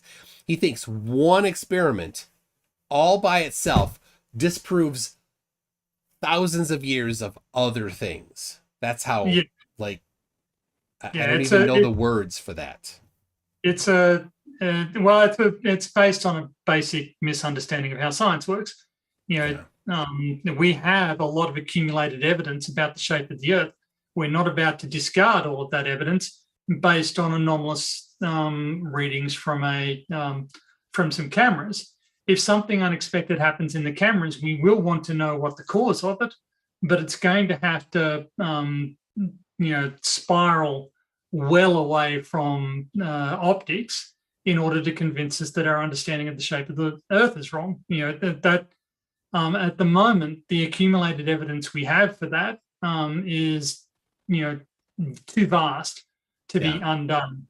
And here's the depth of his derpery. He says, come up with a ball explanation before I get my result. No. Go get your result. Yes. He's been talking about it for well over a year, maybe 2 or 3 years. Go get your result. Stop talking about it and go do it. Yes. I doubt very much that he has the wherewithal. Well, he said that he's moving to Hawaii. He lives in Seattle right now, and he has enough money to fly there. Well, Ryan, if you have enough money to fly from Seattle to Hawaii, you have enough money to rent 5 cameras and 5 tripods, because they'll rent you them at places. You can rent them, and go do the experiment. You don't need 5, though. I don't know why he keeps talking about 5. Start with 2. Do it with 2. If you find that 2, one with the aperture all the way open and one all the way closed, gives a significantly different result, then it will be interesting enough that somebody might want to do it with more and help you. But just do it with 2 and see if it happens. Yeah.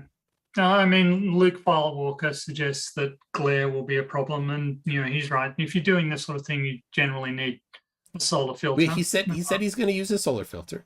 See, he knows a couple of these things, right? No, most Flerfs don't believe solar filters. They just do glare.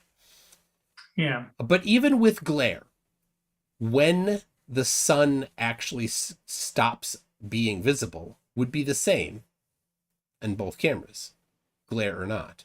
One would show potentially more glare than the other, but when the sun actually gets completely obstructed by the horizon, would be the same.